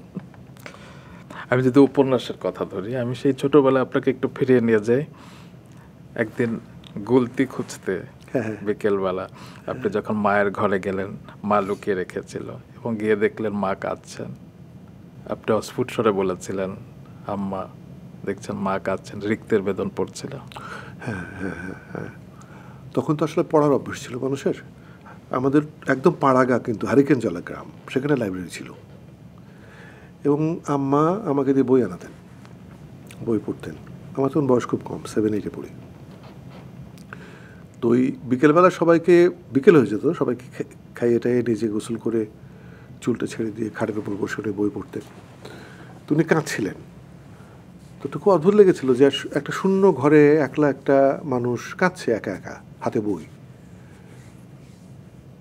আমি আম্মাকে ডাকার পর আম্মা আমাকে বইটা দেখেছিলেন, বুঝলাম, আমি বুঝেছিলাম যে আম্মা বইয়ের কথা বলছেন, বই পড়ে উনি কাঁদছেন। আমার কৌতূহল জেগেছিল যে বই পড়ে মানুষ কাঁদে কেন, এবং ওটা কিন্তু বড়দের বই, রিক্তের বেদন। আমি বইটা ফেরত দেওয়ার কথা, আমি ফেরত দিই নাই, আমি লুকিয়ে রেখেছিলাম। ঢুকে ঢুকে আমি পড়েছিলাম এবং আমি কেঁদেছিলাম। সেই সময় রিক্তের বেদন পড়েছিলেন? হ্যাঁ, সেই আমার প্রথম পড়া উপন্যাস। আচ্ছা। তারপর আমার পড়ার অভ্যাস তৈরি হয়। এবং আপনি যখন কলেজে গেলেন তখন দেবদাস পড়লেন। দেবদাসটা পড়লাম হচ্ছে এই কারণে যে দেখলাম যে আমাদের ওই বয়সে দেবদাস হচ্ছে নায়ক। না পড়লে মনে কি পড়লে, কিছুই পড়িস নাই। তারপর যখন আবার পার হলাম তখন দেখি সবাই বলে মেম সাহেব পড়িস নাই, না পড়লে জীবন বৃথা। তারপরে ঢুকলাম আমাদের জীবনে সুনীল, শীর্ষেন্দু, তারপরে শহরে আসবার পর এগুলোর কথা কেন বলছি আমি, যে আমি আসলে ছিলাম মফস্বলের ছেলে এবং ভারতের সীমান্তের পাশে আমার, ভারত বাংলাদেশ পাকিস্তান, তখন ভারত পাকিস্তান, ওই সীমান্তের ধারে আমার গ্রাম। তো আমাদের কিন্তু সংযোগটা ছিল ওই পারের সঙ্গে বেশি। ঢাকা অনেক দূরের শহর ছিল, সে কারণে এই ভারতীয় সিনেমা, সাহিত্য এগুলোর সঙ্গে আমাদের সম্পর্কটা অনেক সহজে ছিল। দাদা অনেক রাগী ছিলেন, অনেক সময় বলতেন, স্বীকার করতেন বোধ হয় না? হ্যাঁ হ্যাঁ হ্যাঁ, আগে মানুষের আভিজাত্য ছিল শিকার, আমরা যেটা পরে মনে করেছি এটা ঠিক ভালো কাজ না। এবং ছোটবেলায় আপনি যেটা বলছিলেন হারিকেনের আলো, সেখানের ভেতরে মিটমিটে আলোর ভেতরে কিন্তু আপনারা কখনো ফিল করেননি যে সেখানে আলো নেই, কিংবা যখন আপনারা পানিতে ঝাঁপ দিতেন আপনাদেরকে ওঠানো না পর্যন্ত আপনারা সেখানে আনন্দই করতেন। রোমান, ওই জীবনের স্বাদ তো এখনো বয়ে বেড়াচ্ছি। মানুষ কেন পিছনে ফিরে তাকায়, কেন শৈশবের কাছে যায়? এখন মনে হয় যে ওইটাই ছিল সৌন্দর্য। তা বাকি জীবনে আমার কি ঘটেছে এমন যে আমি খুব মনে রাখবো। এবং আমি একবার শুনেছিলাম যে আপনার রাত ঘুমে যখন ভেঙে যায় তখন আপনি সেই স্বপ্নে দেখতে থাকেন যে ছোটবেলায়, বলেন আপনি বলেন, বালিশের নিচে মার্বেলগুলো রাখা আছে, মাটির একটা গাড়ি রাখা আছে, একটা বই রাখা আছে, মানে যখন যেটা জীবনে ঘটতো, মানে নতুন বই, নতুন কাপড়ের গন্ধ, কিন্তু আমরা মানে আনন্দ পেতাম। একটা মাটির গাড়ি সুতো দিয়ে টানলে ঘর ঘর শব্দ হয়, সেটা একটা মনে হতো জীবনের চাইতে পাওয়ার আর কি আছে। কিছু না, এখন হয়তো এখন কেউ আর ভাবে না এটা, যে শিশিরের মধ্য দিয়ে এটা আলপথ দিয়ে দৌড়ানো, বা আমাকে সাইকেল চালানো দেওয়া হতো না, সাইকেল চালাতে দেওয়া হতো না। এটার কারণ হচ্ছে আমার ছোটো ভাইটাকে দেওয়া হতো, আমাকে দেওয়া হতো না। এটার কারণ হচ্ছে ছোটো ভাই খুব শৃঙ্খলার মধ্যে জীবনযাপন করে, ও রাস্তা দিয়ে যেখান দিয়ে সাইকেল চালানো উচিত সেখান দিয়ে সাইকেল চালাবে। আর আমার মনে হতো সাইকেল তো রাস্তা দিয়ে সবাই চালাতে পারে, আমি যদি ধান ক্ষেতের আলপথ দিয়ে, চিকন একটা রাস্তা দিয়ে আলপথ দিয়ে চালাতে পারি, তাহলে না আমার একটা যোগ্যতা আছে। অনেক রেবেল ছিলেন আপনি। রেবেল না, এটা হলো যে এরকম কিছু মানুষের মধ্যে বোধহয় এগুলো থাকে বলেই আমি মার্বেলের রং মুখস্থ রেখেছি, থাকে বলেই আমার তো মনে হয় যে শৈশব সকল মানুষের আছে। কিন্তু কয়জন মানুষ মুখস্থ রাখতে পারে যে ঘুঘু পাখি উড়লে তার শব্দ এরকম হয়, শালিকের পাখার শব্দ এরকম হয়, কবুতরের এরকম হয়, পাখি ওড়ার শব্দে পাখিকে অনুভব করা। আমি মনে করি না যে সকল মানুষ এটা মনে রাখতে পারে। আমি কৃতজ্ঞ যে আমি ওরকম একটা জীবন পেয়েছি, আমি আলাদা করে দেখার অভ্যাসটা সে ছোটবেলা থেকে আমার ছিল। সে রেবেল আফজালের আরেকটু গল্প শুনতে চাই, ওই গল্পটা যে ন্যাড়া হয়ে গিয়েছিল।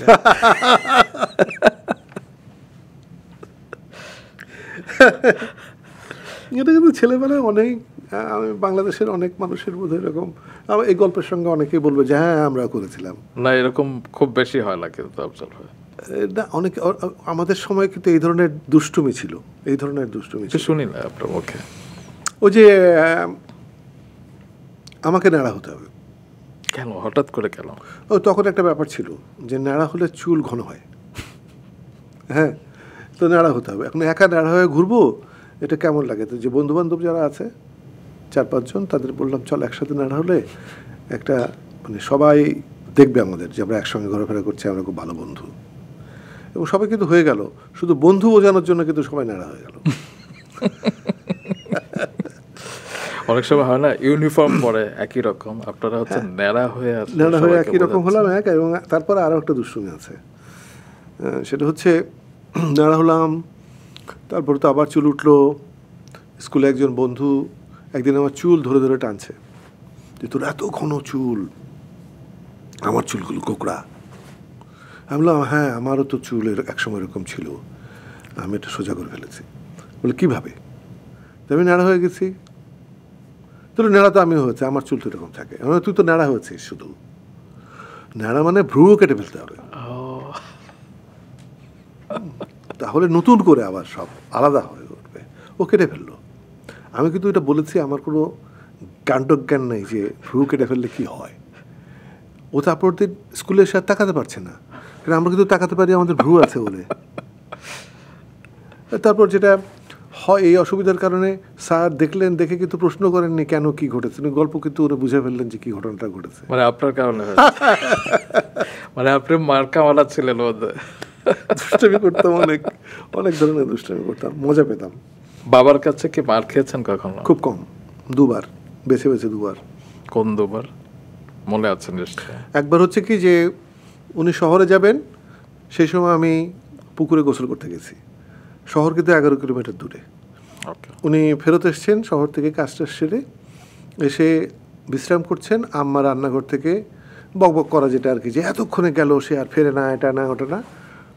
আব্বা খুব অবাক হলেন যে এতক্ষণ ধরে পুকুরে গোসল করে। তারপর গেলেন। আব্বার কিন্তু অদ্ভুত একটা ধরন ছিল, উনি কিন্তু চিৎকার করে ডাকবেন না, বলবেন না, শাসন করবেন না, কিছু না। পুকুরের ধারে একটা নিম গাছ আছে, নিম গাছের তলায় যেয়ে উনি দাঁড়িয়ে থাকলেন। আর আমরা বন্ধুরা কিন্তু পুকুরের ডুব দিয়ে দিয়ে পুকুরের নিচের কাদা উপরে তুলে ফেলেছি। কাদা তোলা, কাদা ছোড়া। তো একজন বন্ধু বললো যে তোর আব্বা। তাকে দেখলাম, দেখে আমি সুসুর করে চলে এলাম পানি থেকে উঠে। রাস্তা কিন্তু ওটাই, আব্বা যেখানে দাঁড়িয়ে আছেন। আমি আব্বাকে পার হতে যাব, আমি আব্বার ছায়াটা দেখেছি আগে ঘাসের উপর। ছায়া দেখলাম যে আব্বা হাত তুললেন এরকম। দেখা মাত্র আমি পিঠটা এরকম কুচু করে ফেললাম, পিঠে কষে একটা চড় মারলেন তিনি। কিছু কোনো মানে কথা না, কিন্তু শুধু একটা চড় মারলেন। আমি তো চিৎকার করে কাঁদতে কাঁদতে বাড়িতে আসলাম। আমার দাদি তসবিহ গুনছেন বারান্দায়, তার বড় একটা চৌকি ছিল, সেখানে তিনি রাত দিন বসে থাকতেন, নামাজ পড়তেন, ওখানেই বসে থাকতেন, ওখানে বিশ্রাম করতেন। এবং আমি তার মহা আদরের ছিলাম। আমার চিৎকার মানে তো দাদিও চিৎকার করে কান্না শুরু করলেন। উনি কোনো কারণ জানেন না যে কেন আমি কাঁদছি। তারপর আমি তো আমার শেষ আশ্রয় তো উনি, সুতরাং ওনার কাছে যেয়ে পড়লাম। উনি দেখলেন যে আমার পিঠে একটা 5 আঙুলের দাগ বসানো।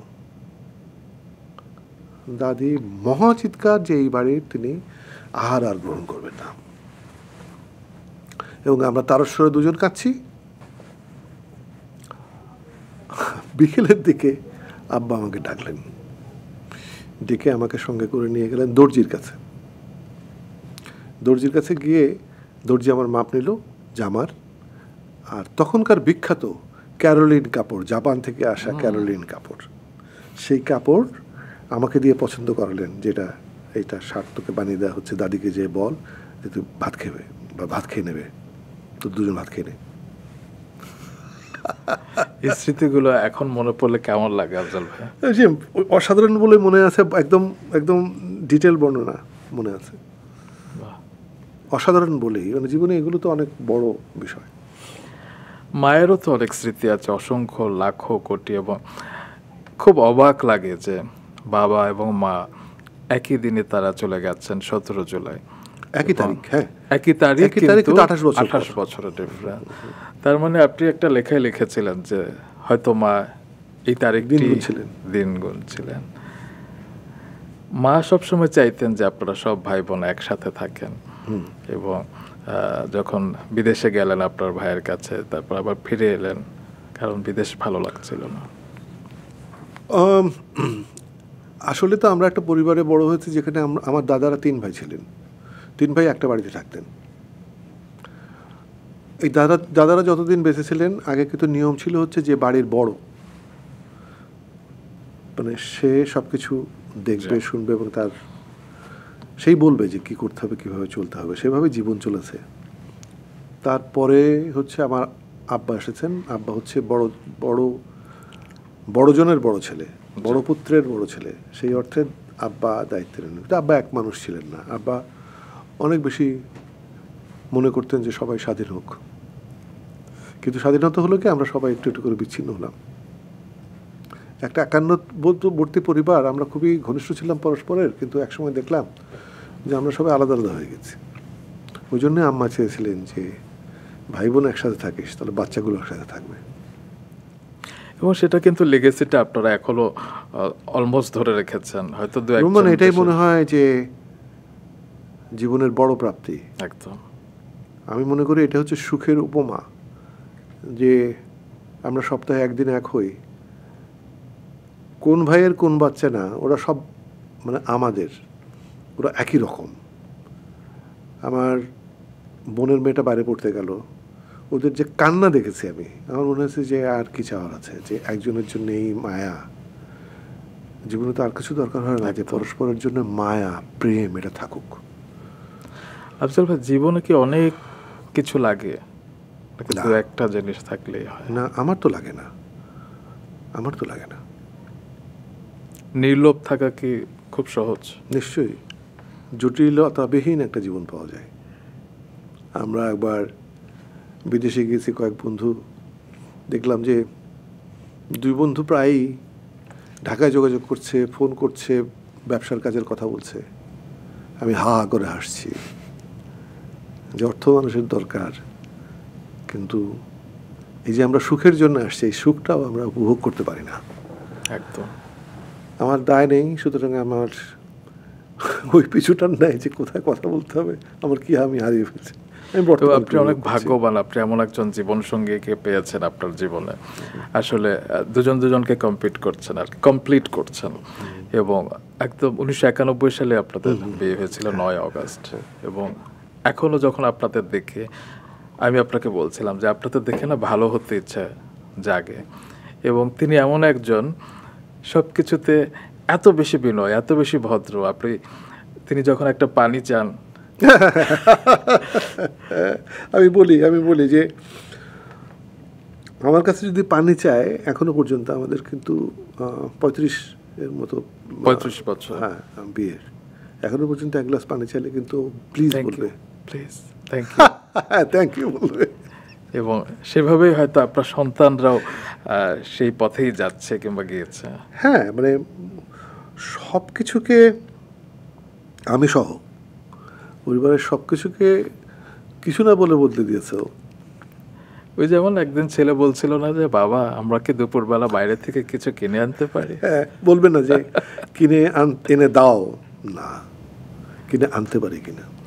এই আপব্রিঙ্গিংটাই কিন্তু আমাদের এই সময়ে কিছুটা হলেও বিরল বলবো, এবং অনেকের ক্ষেত্রে দেখা যায় না। এই প্রজন্ম কিন্তু আমরা অনেক সময় বলি জেন জি কিংবা জেন আলফা, হ্যাঁ, তাদেরকে নিয়ে আমরা একটু শঙ্কিত থাকি। আপনি কোন মূল্যবোধে তাদেরকে মানুষ করেছেন? আমার তো মনে হয় না রোমান, যে আমি বা আমার স্ত্রী কখনো বাচ্চাদের বলেছে যে এটা করবে ওটা করবে না। আমার আব্বা, আমি যেদিন ঢাকা শহরে প্রথম আসি, এই দৃশ্যটা আমি ভুলিনি।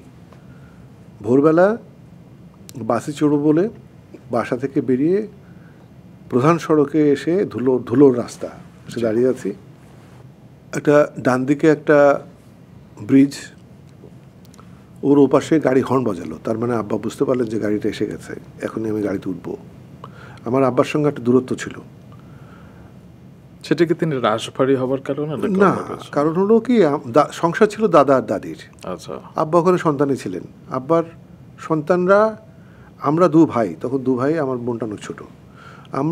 আমাদের দু ভাইকে লালন পালন করেছে দাদা দাদি। আচ্ছা। আব্বা আম্মা একটা সন্তানের মতোই ছিলেন, মানে আমাদের উপরে তাদের কোনো অধিকার ছিল না। ওর কারণে একটা দূরত্ব তৈরি হয়েছিল। কিন্তু ওই প্রথম আব্বা এসে আমার কাঁধে হাত রাখলেন, গাড়িটা কাছে আসছে, উনি কাঁধে হাত রেখে একটা কথা বলেছিলেন যে এতদিন পর্যন্ত আমরা তোমাকে না নিষেধ করেছি, আজ থেকে এই গাড়িতে তুমি উঠবে, তারপর তুমি তোমাকে না এবং নিষেধ করবে। এবং যা ভালো মনে করো তুমি তাই করবে, কিন্তু মনে রেখো তুমি ঢাকায় যাচ্ছ, আমরা কিন্তু গ্রামে পড়ে আছি, তোমার মা, আমি, এটা মনে রেখো যে আমরা গ্রামে আছি। আপনারা সবসময় সেটা মনে রেখেছেন এবং অবশ্যই। পাশে পেয়েছেন একজন জীবন সঙ্গীকে।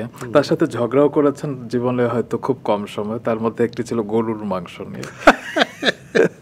না, ঝগড়াটা আসলে খুব বেশি ও ঝগড়া ওর সঙ্গে করা যায় না, কারণ ও তো গলা তোলেই না। এক, আর বিয়ের প্রথম দিকে স্বভাববশত আমাদের কিন্তু পারিবারিক একটু আছে যে আমরা একটু পুরুষরা, আমাদের পরিবারের পুরুষরা কিন্তু একটু রাগী স্বভাবের।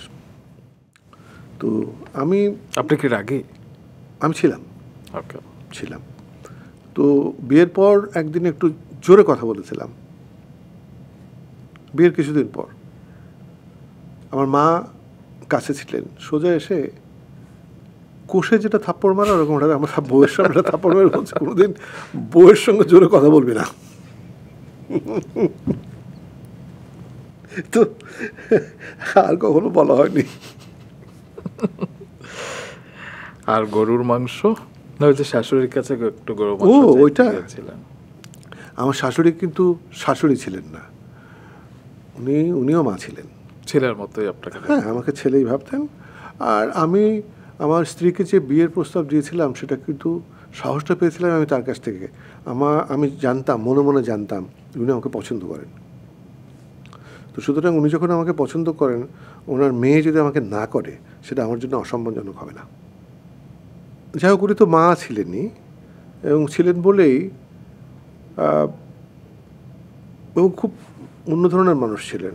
যেমন উনি যখন অসুস্থ হয়ে পড়েছেন, বেশ একা বাস করতেন, কারণ আমরা আপনিটাকে আমার ওয়াইফের, আমার স্ত্রীর বড় বোন উনি দেশের বাইরে থাকতেন, আমার স্ত্রীর বড় ভাই উনি দেশের বাইরে থাকতেন। উনি একা বাস করতেন বাসায়। অসুস্থ যখন হয়ে গেলেন তখন আমরা ঠিক করি যে ওনাকে আমাদের সঙ্গে রাখবো, আমাদের পাশাপাশি বাসায়। তো ওনাকে সেটা প্রস্তাবটা দেওয়া হলে উনি বলেছিলেন যে আমি থাকতে পারি, কিন্তু আমার কাছ থেকে বাসা ভাড়া নিতে হবে। মানে উনি ঠিক আছে মা ছিলেন, কিন্তু আবার এই দিক দিয়ে খুব প্রিন্সিপাল মানে কি, এমনকি ছেলের বউ দীর্ঘকাল বিদেশে থাকতেন, কিন্তু কি দীর্ঘকাল একটা কাজে এসে থাকতে চেয়েছেন, উনি বলেছেন আলাদা বাসায় নিয়ে থাকো, আমার বাসায় বেড়াতে আসবে। তো ওরকম একটা মানুষ। উনি আমাকে বলছেন আজকে রাতে আমার এখানে খেও। তো খেয়েছি গরুর মাংস, আমার পছন্দ গরুর মাংস উনি রান্না করেছেন। তো আমি তো জানি যে উনি খান না বা বাসায় খাওয়ার মতো কেউ নেই। আমি বলেছি যে এটা বাকিটা আমাকে দিয়ে দেন, আমি নিয়ে যাই। দিয়ে দিয়েছেন। ওপাশ থেকে এপাশে এসে আমার বউ আমাকে বলে, আমরা কিন্তু তুই করে বলি, তুই কেন চাইলি? তোকে তো খেতে বলা হচ্ছে, তোকে দিয়ে আসতে বলা হয় না।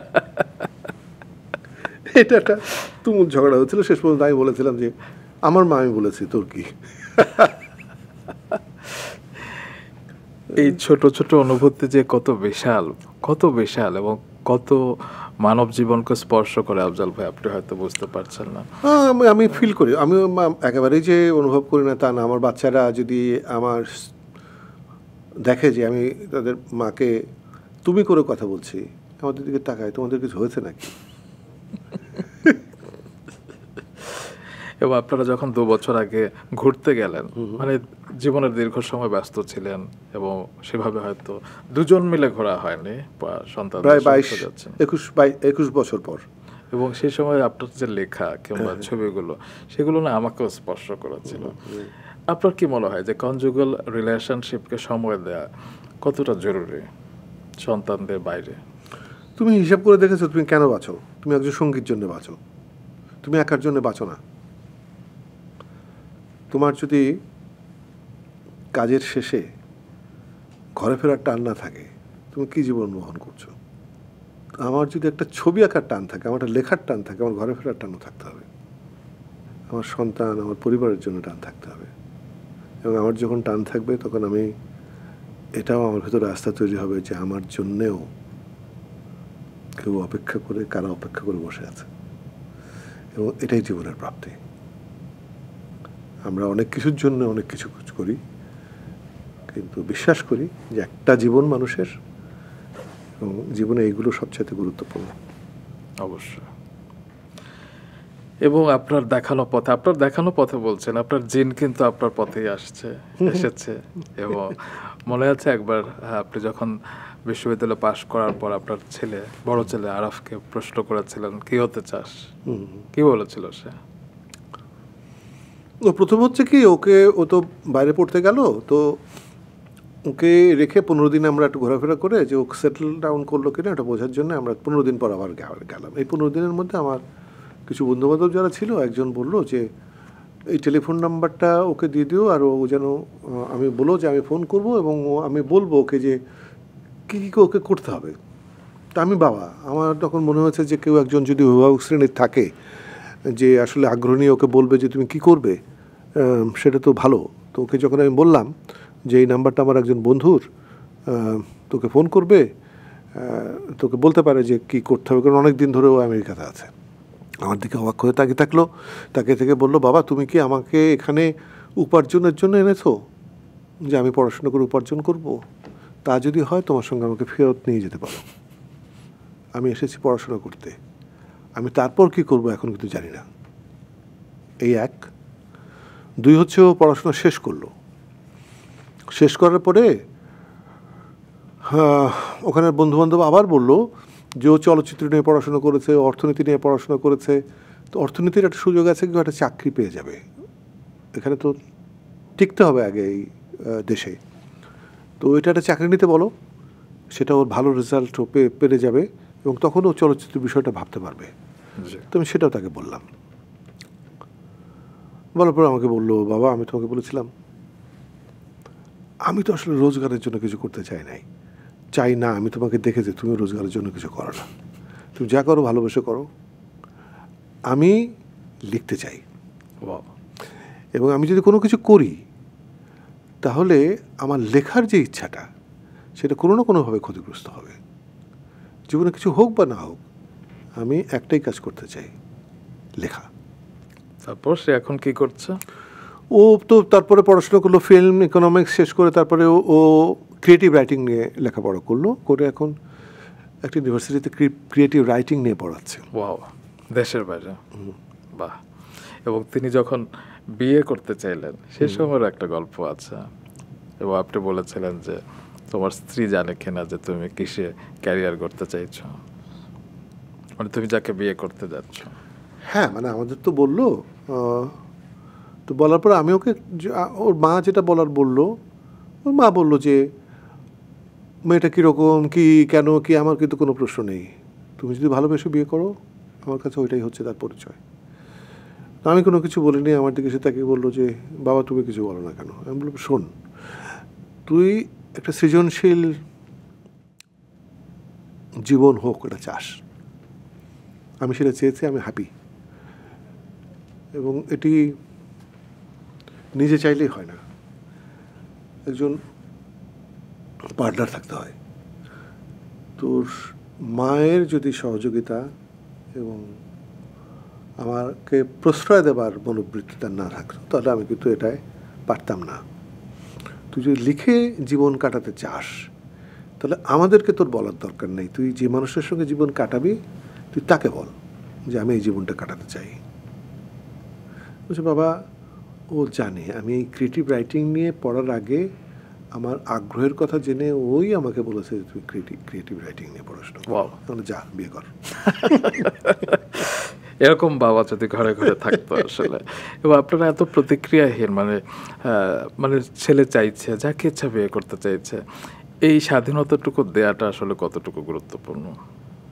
খুবই গুরুত্বপূর্ণ, কারণ আমরা কি আমার ছেলে বলে কি আমি মালিক নাকি ছেলের?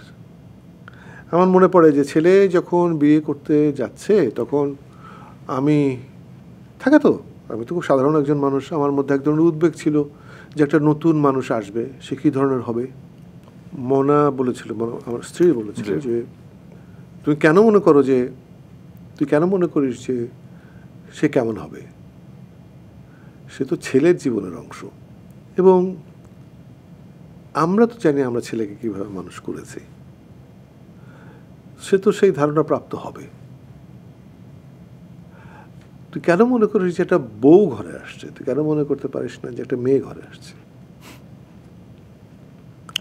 আমার তখন মনে হচ্ছে আসলে তো আমি কেন দাবি করি, জীবনটা তো ওর। আর একটা কথা বলেছিল যে প্রথমত তারা তাদের জন্য, ওরা কিন্তু আমাদের জন্য না। এটা খারাপ লাগলেও শুনতে, এটা কিন্তু মেনে নেওয়া উচিত যে জীবনটা ওদের, চমৎকার।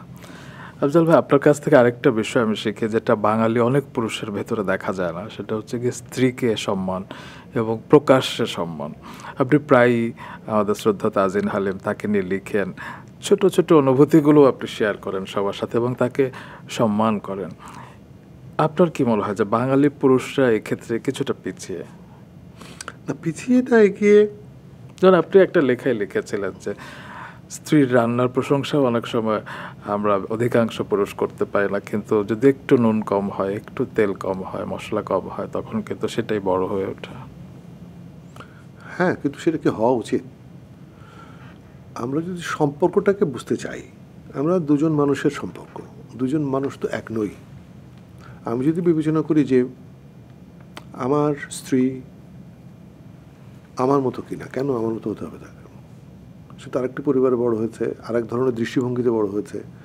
আমি আরেকটি পরিবারে জন্ম নিয়েছি, তো সেই পরিবারের দৃষ্টিভঙ্গিটা একরকম ছিল।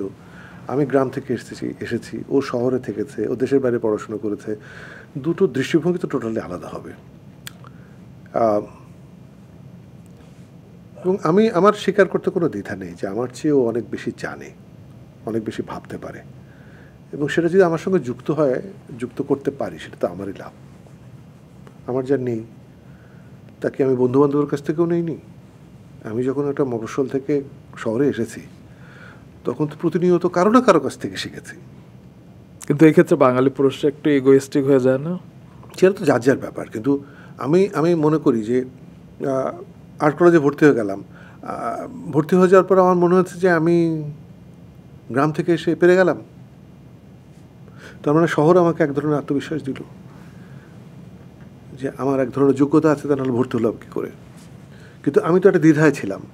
আমি ক্লাসের মধ্যে কারোর সঙ্গে ঠিক ওইভাবে কথা বলতে পারতাম না, কারণ আমি গ্রাম থেকে এসেছি। এমনও ঘটনা ঘটেছে, আমি কিছুদিন আগে লিখেছি। ছেলে মেয়ে হাত ধরাধরি করতো তখন? না, আমার পাশে একটা মেয়ে বসে আছে, আমার পেন্সিলটা ভোঁতা হয়ে গেছে, কিন্তু আমার কাছে শার্পনার নেই। তো আমি তো তার কাছে আমি আধুনিক ছেলে না, আমি সহজ ছেলে না, আমি তো বলতে পারি না যে তোমার কাছে শার্পনার আছে কিনা বা আপনার কাছে শার্পনার আছে কিনা। সুতরাং আমি পেন্সিলটা দাঁত দিয়ে ভাঙছি, এবং পাশ থেকে মেয়েটা পেন্সিলটা কেড়ে নিয়ে শার্পনারটা দিয়ে শার্প করে আমাকে দিয়ে দিল। এখন আমি এটা ছোট গল্প না, কিন্তু এটাও কিন্তু একটা আত্মবিশ্বাস, অবশ্যই এটাও কিন্তু একটা শিক্ষা। এবং আরও কিছুদিন পর, 15-20 দিন পর, কলেজেরই ক্লাসেরই একটা মেয়ে উঠে দাঁড়িয়ে বলল যে আমরা সবাই একসাথে পড়াশোনা করি, আমরা পরস্পরকে আপনি করে কেন বলি। আমি মনে করেছি যে গ্রাম থেকে আসবার পর এটাও আমার একটা বড় শিক্ষা ছিল, যে বন্ধু হওয়ার জন্যে হাত বাড়িয়ে দেয়া, হাত পাওয়া, সেটা একজন মানুষকে আত্মবিশ্বাসী করে। আমি ছবি আঁকতে চাইলে শিক্ষক আমাকে শেখালেই আমি ভালো ছবি আঁকতে পারলাম তা তো না। আমার চারপাশে অনেক কিছু শেখায়, এবং আমাকে যদি আত্মবিশ্বাসী করে আমার পরিবেশ, আমার বন্ধুবান্ধব, তাহলে আমার ভাবনা অনেক বিস্তৃত হবে, এবং তা হয়েছে। আপনার কখনো ইচ্ছা হয়নি বিদেশে স্থায়ী হবার? না, একেবারেই না। যে পরিস্থিতি থাকুক, অনেক সুযোগ এসেছে, কিন্তু যে পরিস্থিতি থাকুক আমি দেশ ত্যাগ করতে পারবো না। সেটা আমি যখন ভাবি যে অমুকে নেই, আমি বিশ্বাস করি না সে আনন্দে আছে, আমি বিশ্বাস করি সে দুঃখে আছে। এই দেশেই থাকতে চেয়েছে মানুষ। কিন্তু হয় না, আপনি কিছুদিন আগে যখন চীন ঘুরতে গেলেন, হ্যাঁ, সেখানে নীল আকাশ দেখে আপনি বলেছিলেন যে বাংলাদেশেও, আমার দেশেও তো এরকম নীল আকাশ ছিল, নীল সাদা থপথপে আকাশটা। কিংবা যখন পূর্ণিমার আলো, সে আগের মতো হয় না, চাঁদের তো বয়স বাড়ে না, তারপরও আমাদের চাঁদের পূর্ণিমার আলো এখন এমন কেন? কিন্তু আমাদের সব কিছুতে একটা ঘুণ পোকা ধরেছে না? হ্যাঁ, সেটার কারণ আছে। আমার শৈশব কেটেছে নদীতে, আমি কি নদী পাবো এখন? আমার শৈশব কেটেছে পুকুরে, আমি কি পুকুর পাবো এখন? আমার শৈশব কেটেছে সবুজে, আমি কি সবুজ পাই এখন? আমরা তো বড়ই হয়েছে সুজলা সুফলা শস্য শ্যামলা, বাংলাদেশের বর্ণনা শুনে। দেশকে এখন সেরকম সবুজ আছে? না থাকার কারণ কি? আপনি হয়ে গেছে? আমরা যারা দেশটাতে বাস করি প্রত্যেকের ভূমিকা আছে। একটা গাছ যদি ফল না দেয়, সেটার জন্য কিন্তু আমার দায় আছে। একটা সবুজ যদি সবুজ না থাকে, সেটার পেছনে আমার দায় আছে। আমরা শুধু কথা বলেছি, আমরা অনুভব করতে চাই না। এবং এক্ষেত্রে আপনি সবসময় মানুষের মনকে বলেন, মনকে কিন্তু প্রকৃতি নিয়ন্ত্রণ করে। অবশ্যই, অবশ্যই। তা না হলে সৌন্দর্য দেখা মানুষ সে কিন্তু পাপ করতে পারবে না। আমাদের প্রত্যেকের আকাশে জ্যোৎস্না আসে, আমরা কয়জন দেখি? প্রত্যেকের জীবনে ভোর আছে, আমরা কয়জন দেখি? আমি যদি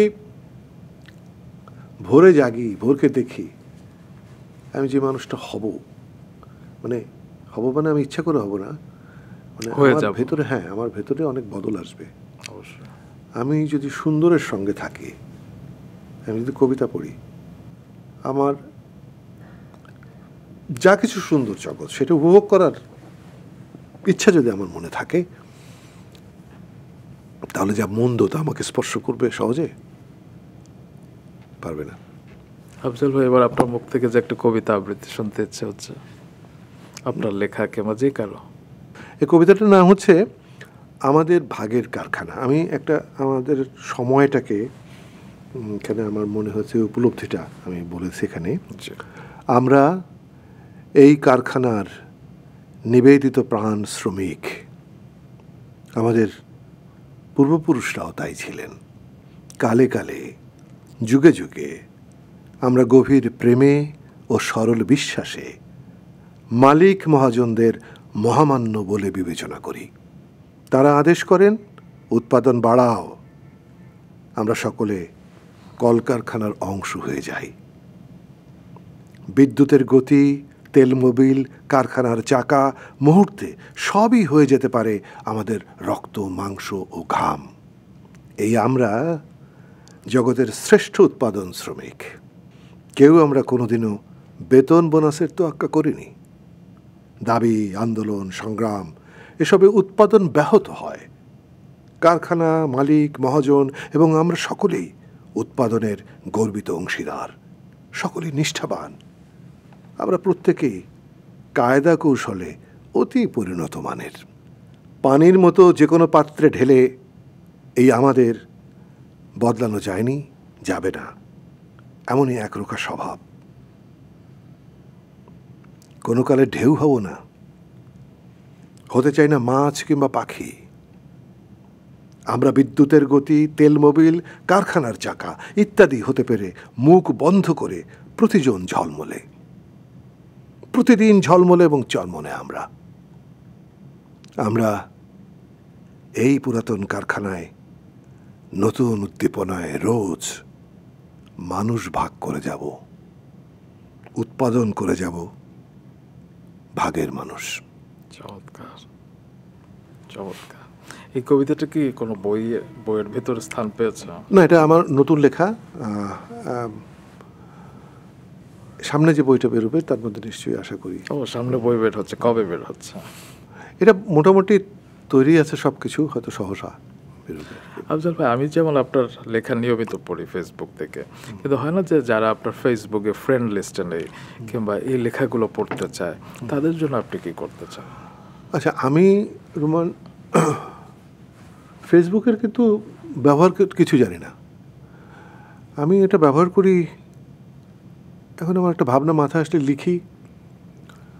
লিখলে সেটা দেওয়ার একটা জায়গা থাকে। আমি হয়তো নিয়মিত অনেক কাগজ আমাকে নিয়মিত কলাম লিখতে বলে, কিন্তু সেটা লিখতে হলে কি একটা ধরাবাঁধার নিয়ম থাকে যে আমাকে এই শব্দ এতদিনের মধ্যে লিখে দিতে হবে। আমি তো, আমার লেখার নিশ্চয়তা নেই। আমি আজকে দুটো লেখা লিখে ফেলতে পারি, আগামী 7 দিনে একটাও লেখা লিখবো না।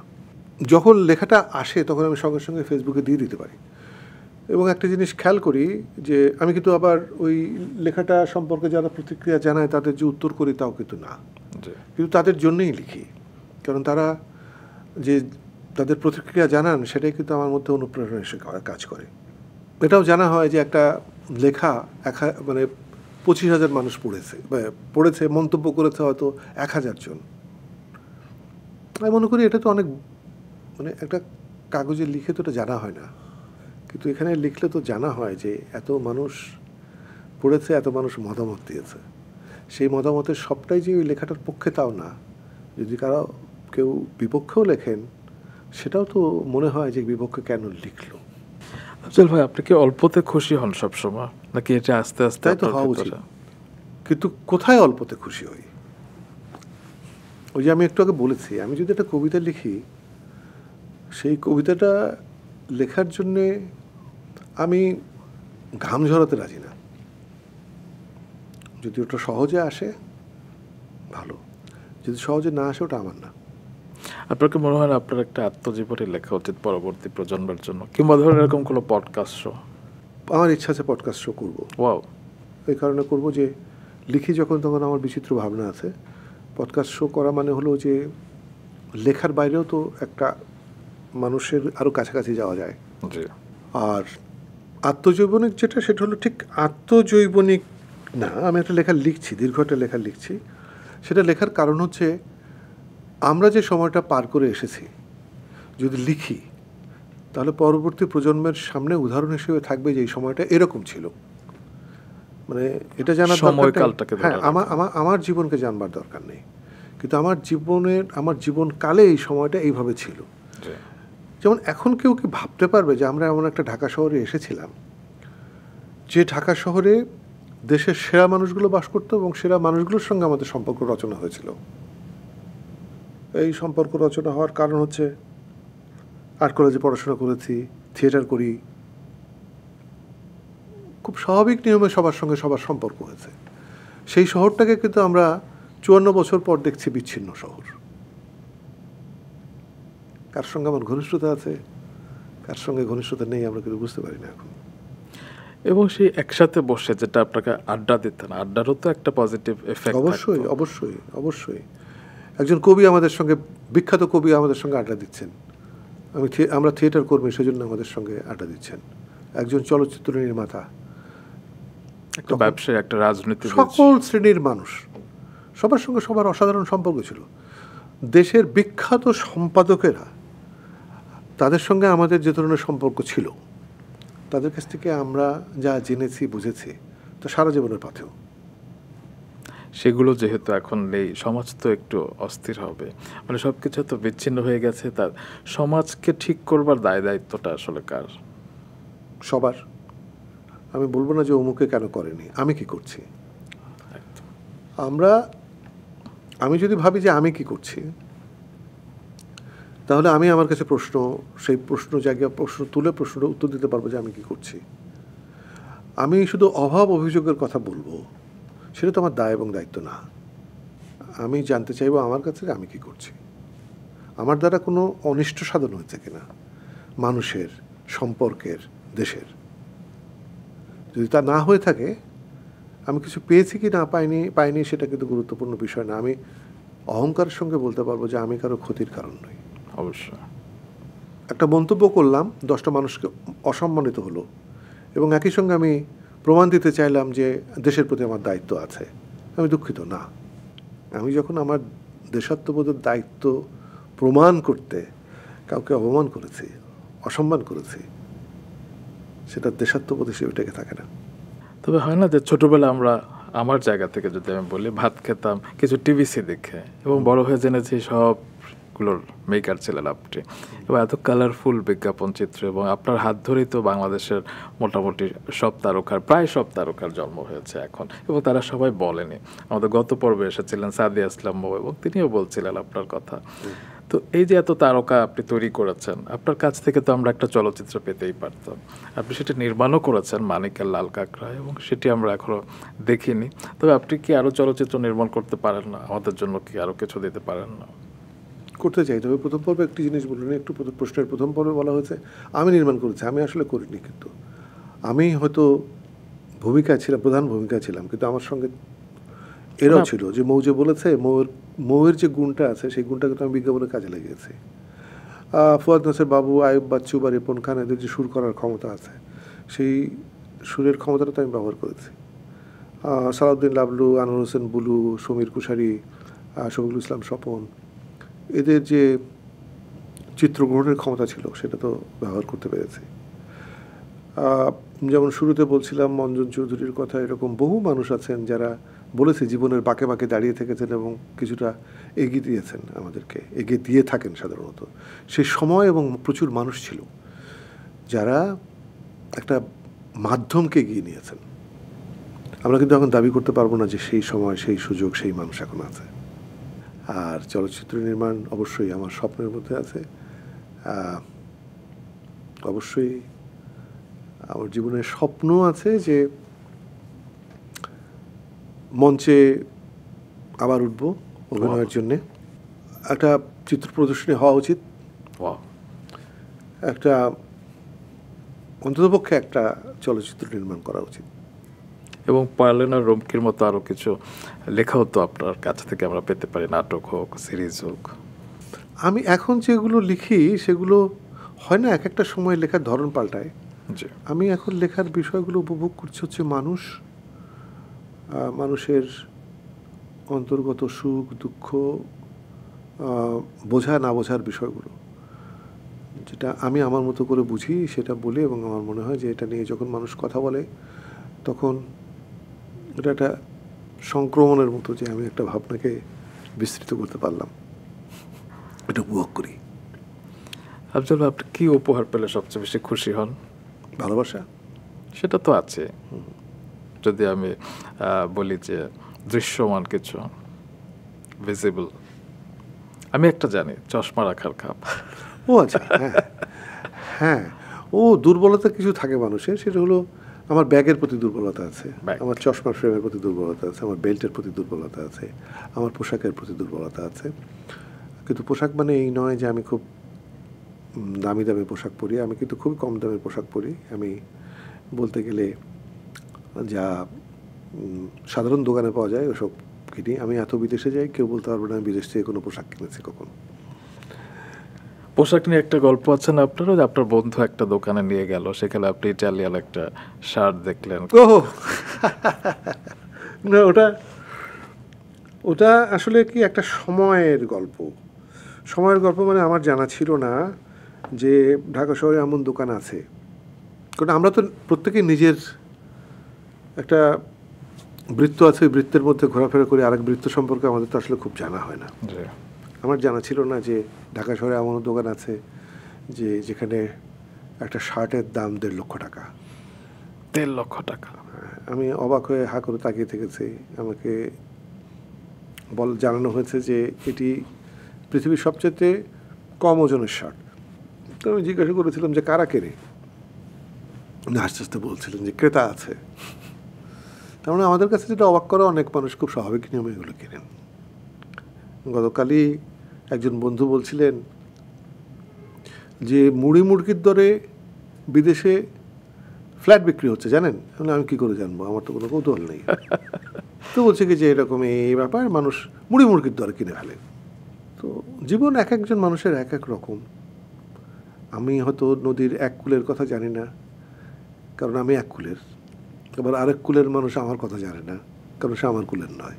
কিন্তু তারকাদের সবাই তো ভাবে যে তারা নিশ্চয়ই অনেক এক্সপেন্সিভ লাইফ লিড করে। আপনি সবচেয়ে এক্সপেন্সিভ কি পড়েছেন জীবনে? আমার কাছে মূল্য মানে টাকা নয়, আমার কাছে মূল্য মানে আলাদা কিছু। আমি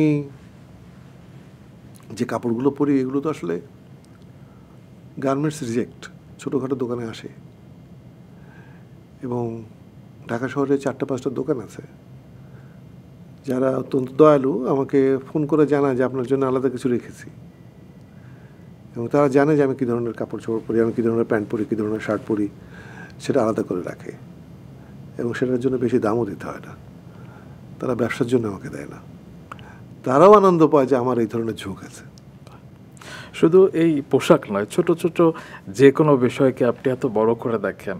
আমি সেদিন দেখছিলাম যে অ্যাভোকাডো খেয়েও আপনি সেই চাষিটির প্রতি গাড়িতে বসে কৃতজ্ঞতা প্রকাশ করেছিলেন যে হ্যাঁ, আমাদের দেশে অ্যাভোকাডো তা কি হওয়া উচিত না? কারণ আমরা যখন 100টা দুঃখের কথা বলি, বেদনার কথা বলি, হতাশার কথা বলি, কিন্তু পাশাপাশি তো এটাও বলা উচিত যে এই দেশের মানুষ কি করছে, কি অসম্ভবকে সম্ভব করছে।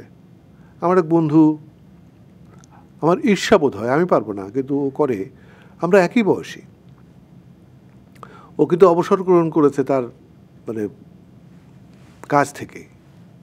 সে হিমালয় চড়তে যায়, সে পাহাড় চড়তে যায়। তো এটা তো কি, এটা তো একটা মানুষের মধ্যে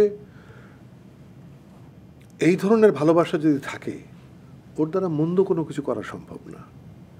যে একটা শাড়ির ডিজাইন করছে বাংলাদেশে, সে তো জানে যে তার এই কাজের ক্ষেত্রটার পরিসর খুব বড় নয়, কিন্তু সে তো স্বপ্নটা দেখছে ওর মধ্যে দিয়ে। আমি ওই লেখাটার মধ্যে লিখেছি যে কপালের টিপ বানায়, টিপ এত ক্ষুদ্র জিনিসের মধ্যেও একটা সৃজনশীলতা আছে। আমি রেসপেক্ট জানাতে চাই তাদের, যে এরাই এদের মধ্যেই দেশপ্রেম আছে, এরাই দেশটাকে সম্মান করছে। সুতরাং অ্যাভোকাডো ফলটা যে চাষ করছে, আমি ওটা লিখে জানতে পারলাম যে সারা দেশব্যাপী এটার চাষ হচ্ছে। তো এটা তো আমি আসলে বিদেশে খেয়েছি, আমি তো এটা দেশে হতে পারে কি না পারে আমি তো ভাবিনি। কিন্তু যখন আমি পেয়েছি তখন আমার মনে হয়েছে, অনেকে বলেছে ও দেশে খুব একটা ভালো হবে না, তা তো না। আমার তো মনে হচ্ছে যে দেশেও যথেষ্ট ভালো হয়। অবশ্যই। তো স্যালুট করবো না কেন, যে ওই মানুষটা সে তো আসলে এটা করে অনেক বড় টাকা রোজগার করবে না, তারও কিন্তু একটা স্বপ্ন আছে যেটা আমি করতে পারবো না, এই চ্যালেঞ্জটা সে গ্রহণ করেছে। শুধু অ্যাভোকাডো না, প্রচুর বিষয় আছে যারা দেশকে এগিয়ে নিয়ে যাচ্ছে, তারা কিন্তু বিনিময়ে কিছু পাচ্ছে না, তারা কিন্তু প্রশংসাও পায় না। একজন টমেটো চাষি, সে তো ঋণ করে চাষ করছে, সেই টমেটোটা কারণ বাজারে এসে যখন পৌঁছায় তখন যা দাম হয় সেটার অর্ধেক পয়সা তো চাষিটা পায় না। সে কি চাষ বন্ধ রাখে? একদম। তার জীবনে সচ্ছলতা ফেরে না, তার হাহাকার কমে না। সে কি স্বাধীনতার পর থেকে এই পর্যন্ত কোনো দিন নিঃশ্বাস নিতে পেরেছে, ভালো ঘুমাতে পেরেছে? কিন্তু ও চাষটা করে বলে আমরা ভালো থাকি। ও তো কখনো বলে না জোর কি নেই বা কি হতে পারতো, দেশ নিয়ে গভীর কথা তো সে বলে না, সে তার কাজটা করে। তো আমরা আমাদের যে যেখানে আছি সবাই যদি সবার মতো করতে পারতাম, আফসোসের কথা কমাতে পারতাম, আশার কথাটা বেশি জাগাতে পারতাম, সেটা ভালো হতো। আফজাল ভাই, আপনার কাছে কি মনে হয় কোনটা বেশি কঠিন, ভালোবাসা নাকি ঘৃণা করা? অবশ্যই ঘৃণা করা যে কেউ করতে পারে। ভালোবাসতে থাকলে ভালোবাসতে পারার জন্য যোগ্যতা তাকে লাগে। তবে আপনি কখনো কাউকে ঘৃণা করেন না। যদি আপনাকে একটা পরিস্থিতির কথা বলি, আপনি এই পরিস্থিতিতে আপনি যারা কাজটি করেছে তাদের উদ্দেশ্যে কি দেখাবেন, ভালোবাসা নাকি ঘৃণা? গত বছর আপনি খুব অসুস্থ হয়ে গিয়েছিলেন, হসপিটালে ছিলেন, তখন একটা নিউজ ভাইরাল হয়ে গেল যে আপনি নেই, মারা গেছে।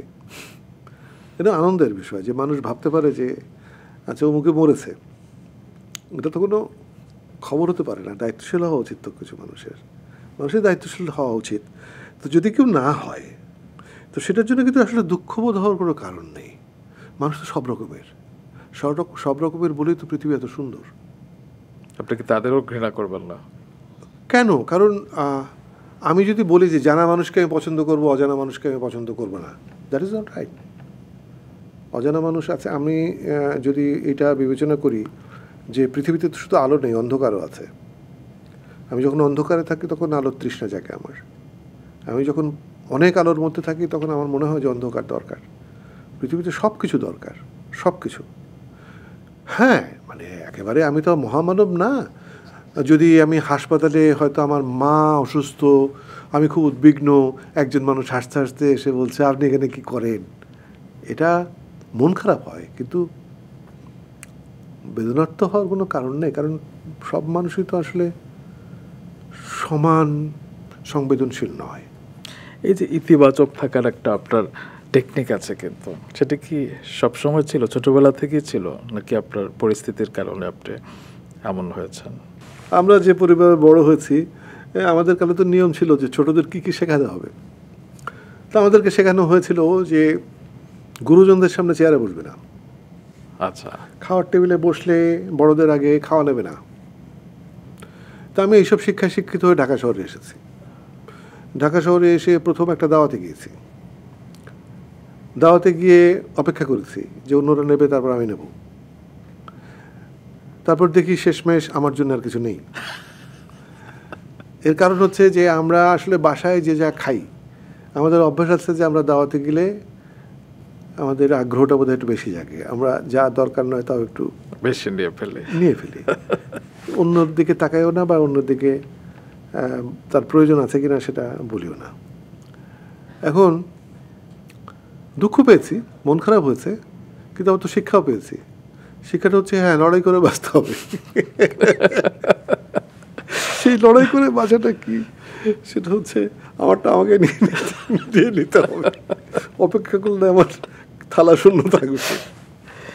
কিন্তু সেই অপেক্ষাটা আপনি করেছেন সবসময়, ফাইট ফর রাইট তো আপনি মেনটেন করেছেনই, তবে সেটা পজিটিভ ওয়েতে। এটা হালকা অর্থে জি, জি। বললাম। মানে বিষয়টা হচ্ছে এই যে, হ্যাঁ মানে আমি তো আমাকে ভেঙে বেরিয়ে যেতে পারবো না। আমার বাবা মা আমাকে একটা শিক্ষা দিয়েছেন, আমার প্রতিষ্ঠান একটা শিক্ষা প্রতিষ্ঠান যেটা ছিল আর্ট কলেজ আমাকে একভাবে শিক্ষিত করেছে। আমি বাচ্চাদের সংগঠন করতাম, সেখানে এক ধরনের শিক্ষা পেয়েছি।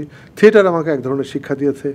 সাংস্কৃতিক পরিমণ্ডল একটা মানুষকে আলাদাভাবে নির্মাণ করে, সেটা আমি মনে করি যে আমাকে নানাভাবে আমি নানান দিক থেকে যা পেয়ে বড় হয়েছি সেটা বদলে তবে আলাদা কোনো কিছু হতে পারবো না। অবশ্যই। আর আমার মাথায় থাকে সবসময় যে আমি যা করব আমার পরবর্তী প্রজন্ম তো দেখছে। পরবর্তী প্রজন্ম বলতে আমার সন্তান আমাকে খেয়াল করে, আমার বন্ধুবান্ধব আমাকে খেয়াল করে। আমি শুধু বললাম মুখে কথা, কিন্তু আমার কাজের সঙ্গে সম্পর্ক নেই, তাহলে তো যে মানুষ আমার কাছের সে তো বুঝতে পারবে। আর সে যদি বুঝতে পারে যে আমার কথা এবং কাজে কোনো মিল নেই, তাহলে যে আমার যে অস্তিত্ব সেটা তো মূল্যহীন।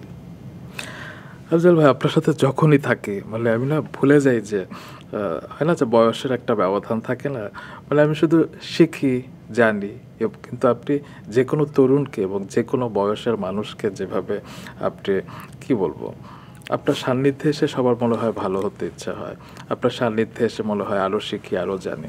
আজকেও মনে হচ্ছিল যে অনেক গল্প করব, কিন্তু আমাদের সময় আসলে শেষ। তবে আমি একটু বলে নিই, সেটা হলো যে এটা ঠিক নয় যে বড়রাই সব শেখাতে পারে, অভিজ্ঞ মানুষ সব শেখাতে পারে, অনেক বয়সী মানুষ শেখাতে পারে। আমরা একটা বাচ্চার কাছ থেকেও শিখি। আমি বরাবরই যতটুকু অভিনয় করেছি, আমি কিন্তু নতুনদের সঙ্গে কাজ করতে পছন্দ করি। একদম। সেটার কারণটা হচ্ছে আমি দেখি, এবং দেখা মানে শেখা। আমার সর্বশেষ কাজ আমি যার সঙ্গে করেছি, নুহা সুমান, আমি মুগ্ধ হয়ে দেখেছি যে একটা মানুষের যে আকৃতিটা আমরা সামনে দেখছি তার বাইরে কত গভীরতা থাকে, এবং ওর যদি এই বয়সে এই গভীরতা থাকে, আমি চিন্তা করার চেষ্টা করি যে আমার কতটুকু ছিল এই বয়সে। তার মানে আমি কিন্তু একটা ঝকঝকে আগামী দেখতে পাই, যে আমরা যা পারিনি ওরকম বহু নুহা সুমান আছে যারা আগামীটাকে পাল্টে দেবে। এবং আমরা খুব ভাগ্যবান যে আমাদের একজন আফজাল হোসেন আছেন, এবং যার সাথে থাকলে মনে হয় জীবন সুন্দর। এবং আপনি আমাদের মাঝে সবসময় বিরাজ করুন, আপনার কাজের মাঝে, আমরা সেটি চাই। অনেক ধন্যবাদ আমাকে ডাকবার জন্যে। অ্যাটলিস্ট মানুষের বেঁচে থাকা হচ্ছে এই যে কি ভাবছি সেটা যেন প্রকাশ করতে পারি। সেই ভাবনাটা সবাইকে গ্রহণ করতে হবে তা না, সেই ভাবনার বিপরীতে নতুন ভাবনাও জাগতে পারে। আমি শেষ কথা একটা বিষয় বলি, সেটা হলো খুব জানতে চেয়েছিলাম যে, যেহেতু আমি পড়াশোনা করেছি ছবি আঁকা নিয়ে, যে ছবি, শিল্প, কবিতা এসবের আসলে ভূমিকাটা কী? ভূমিকাটা হচ্ছে কিছুই না, মানুষের মনে প্রতিক্রিয়া তৈরি করা। পাখির নীড়ের মতো চোখ তুলে নাটোরের বনলতা সেন। আমি যদি থমকে দাঁড়াই এবং ভাবতে শুরু করি পাখির নীড়ের মতো চোখ মানে কি, আমি প্রশ্নটা যখন করব তখন আমার জীবনে নতুন নতুন অর্থ যোগ হবে। প্রতিক্রিয়াটা যদি তৈরি হয় আমার জানা হবে।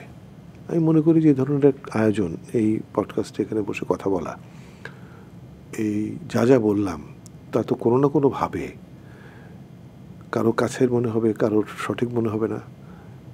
তার মানে ওইটি হচ্ছে অস্তিত্ব, যে জানাতে পারা যে বেঁচে আছি এবং কথা বলতে পারি। অনেক অনেক ধন্যবাদ আফজাল ভাই, আপনি ভালো থাকবেন। অসংখ্য ধন্যবাদ। জীবন সত্যি সুন্দর, অসুন্দর, অপ্রেম, মায়াহীনতা আছে, তা সত্ত্বেও পৃথিবী, মানুষ এবং জীবন প্রকৃত অর্থেই প্রেমময়।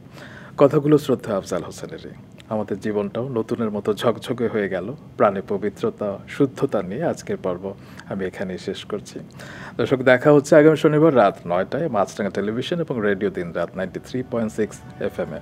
ও হ্যাঁ, আমাদের আজকের পর্বটি আনকাট ফুল ভার্সন দেখতে চাইলে ভিজিট করুন মাছরাঙা প্রোগ্রাম এবং রেডিও দিন রাত 93.6 FM-এর ইউটিউব চ্যানেলে। কমেন্ট বক্সে আপনাদের মন্তব্য জানাতে ভুলবেন না কিন্তু। ভালো থাকবেন, ভালোর সাথে থাকবেন। বিদায়।